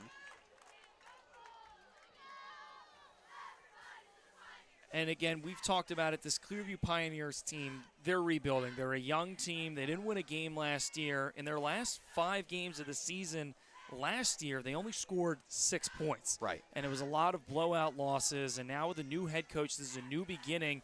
And this is obviously not the result that you want. But if you can walk away with some points here on this drive, you're feeling a lot better heading into next week. It'll give them something to work with going into their next home game 7 days from today versus Bridgeton. Pass broken up. Intended for Sine, broken up by LaRon Adams. Clock stops with 1:20 to go. Again, don't forget the time change for tomorrow. Clayton and Collingswood is now 10:30 instead of 11. Point Pleasant Beach, South River still at 7 p.m. And then Paulsboro, Pensgrove, a rematch from last year that saw Jeremiah Carr touchdown catch get featured on ESPN Sports Center. That was a final score that saw Paulsboro win 12-7. A little bit of a barn burner. Here we go. Durkin hands off to Botticello, and immediately R.J. Pierce in the backfield rips him to the ground. And that will be 3rd and long, as he's going to lose about 5 yards on that play. As we get to the final minute of play tonight, and as we try to wind down again, Clearview would really like some points, but again, it's new beginnings for everybody. It's a new head coach. Bennett Durkin's working with a new with a new head coach. I think what will help is that Mike Wilson, again, brought over 4 or 5 assistant coaches from Shalleck to Clearview. I think that kind of says something about the culture that you build as a head coach, that when you leave a program, half, if not more, of your assistant coaching staff joins you at the new program. There's a lot to be excited about. Rolling out to the left, Clearview does have 2 timeouts left, but I don't know if they'll use them. That rush was by Green, and that could be the final play of the night with 24 seconds left. They're going to get in the huddle one more time. Again, do they? I don't think they'll take a timeout. I don't think that they'll. I would doubt it. Just out of the sake of kind of the unwritten rule, they've got 10 seconds left. They're going to go for one more snap here, make it quick with 6, 5. They get it off with 5. They will run. No, Durkin fakes over the middle. He's going to take it himself. He gets downed at the 30, and that's the ball game from opening night. Cumberland makes the statement, and they walk away with a shutout victory, 26-0 over the Clearview Pioneers, as they take this one and they strip Mike Wilson of the opportunity of winning his first game at Riordan Field. Wow, what a night it was for Cumberland. I'm confused because Cumberland's walking off the field, but hold on here. There's Well, there is a flag down. Are we going to have an untimed down? It could be something. It looks like a horse collar tackle by the motion that the. They're going to keep this going. A lot of fans are leaving, but they might have one more play. The question is, are they going to take it, or are they just going to let it go? Because, I mean, the game is over. There's 0 seconds and 0.0 seconds on the clock. I mean, it's not like it would on one side, you could potentially end with 6 here if Durkin's able to find a receiver down the field. Remember, even with untimed down, you still get to attempt an extra point as well. They could get as much as 8. They're going to go back for it. We are going to have an untimed down, and some of these folks are not going to stay in their seat. I don't think that they want to wait. The marching band is packing up. What if they score a touchdown? They have to play the fight song. This will be the last play of the game. It is an untimed down. Bennett Durkin in the shotgun again from the 16. There was a horse collar. Drops back. The throw is incomplete. Got broken up by LaRon Adams, and that is the ball game. Opening night, Cumberland wins this one 26-0. We had a little bit of a bluff at the end there with Cumberland getting a horse collar penalty. Clearview got into the red zone, but unable to complete a drive and unable to complete a score. And that's all we wrote from tonight. Man, I don't know if this is a statement win for Cumberland or if this is just a bad night for Clearview. I mean, there's a lot of different ways that you can go about it, but in my personal opinion, listen, Cumberland played Shalleck this time last year, lost 23-0. Mike Wilson gets together with him again, and Cumberland gets the better of him this time and scores 26. Now, to be entirely fair, this was not like a Clearview loss from last year. They were losing by 40, 50, 60 points in 2024. As a high school sports reporter, I'll be blunt. One of our jobs is to find the positives out of something that might not be favorable. These fans might go home tonight and they say, man, Clearview didn't play a good game. But you know what? It's the first game for Mike Wilson as a head coach, and I think that he's going to get better as he goes along. He's a 33-37 head coach for a reason. I think that they'll find a way to get themselves back into the winning side of things as we move on. Well, and I think that this could be considered here a statement win for Cumberland, a team that only won 2 games last year and was really on the bad end of a couple of tough losses. They lost 14-10, 10-7, and 28-20 within 3 consecutive weeks. 3 of their last 4 games were one-score losses. Right. And so now you come away with a big win against the new Clearview program that has a lot of young players. But I think you saw some flashes here from Clearview. I think that I saw a lot of great things in the sense that Bennett Durkin was able to really show some good signs and some prowess as a quarterback, as a sophomore. But the big thing, Dan, is they really just struggled moving the ball consistently. And on the other side of things, when you have a running back like R.J. Pierce, who rips off 3 touchdowns, the longest one being 61 yards, and then the quarterback Josh Davis, who's able to come in, manage the game, and throw for a touchdown of his own, it really, really helps set the tone and helps yourself pull away when you have that great run game.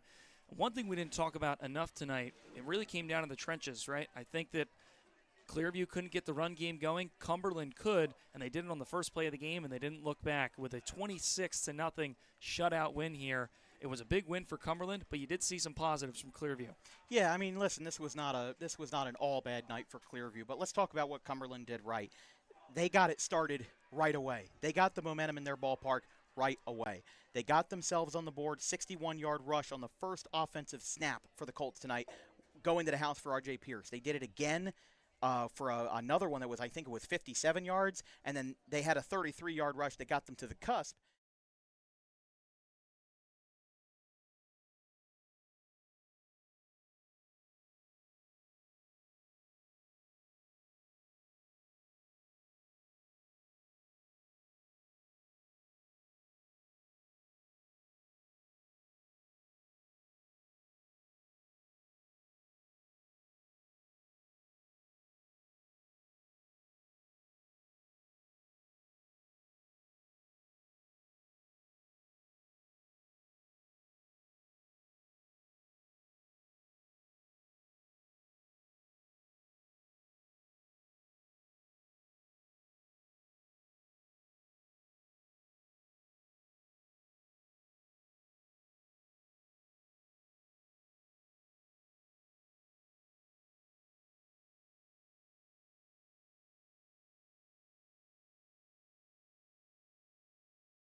Run-heavy offense that Cumberland runs, you now have a quarterback that can also throw the ball a little bit, and you saw it on the pass to Profit for the touchdown from Davis. But however, Clearview, they showed a couple of good signs. They're still working out the kinks. This is still a very, very young team with a lot of freshmen and sophomores, and if they can put the pieces together as we get further into the season, you can see them win a couple of games towards the tail end of the schedule. But right now, they've got a lot of work to do, as you saw it tonight. But for Cumberland, a big statement win against an opponent that struggled a lot last year, opponent that record-wise last year looked like they were on your level, and they won, and they shut them out on their home turf. It's always fun to go into somebody's house and play spoiler, I'll tell you that, and Cumberland did just that with a 26-0 win. Well, after winning only 2 games last year, Cumberland's got to feel good about this going into next week, going into the rest of the season. I mean, this is, again, a 26-point shutout win. You have R.J. Pierce just dominating. He might have gotten close to 200 rushing yards tonight. The record for DWB, I believe, is 230 by Christian Braxton from Camden last year. But my point is that this was a big win. Clearview showed up on opening night. They seemed ready, and they had some good moments. I really liked how everybody reacted after the second half opening kickoff was recovered on the squib kick. They did some things right, but Clearview did some things right.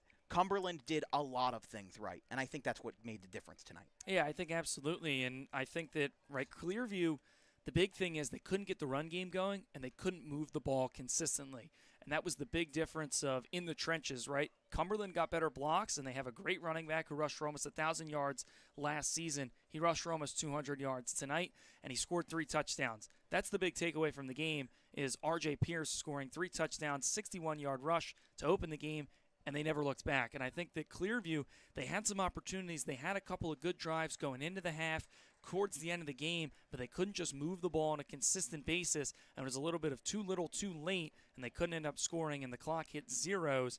And they even had that untimed down, but it still wasn't enough for them to find the end zone in their first game of the season.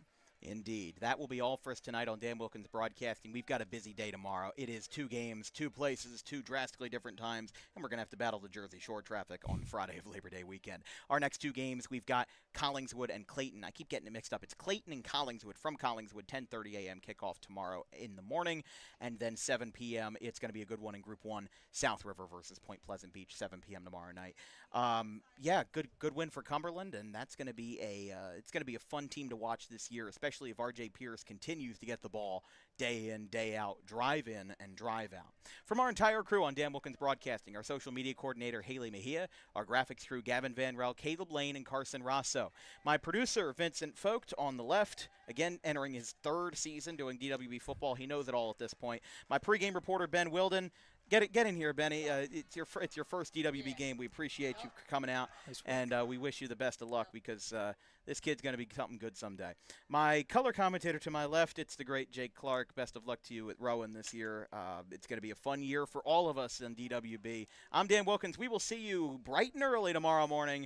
I'm going to need a little bit of caffeine in my system to get through 8 quarters of football in 2 different counties, 2 different parts of New Jersey.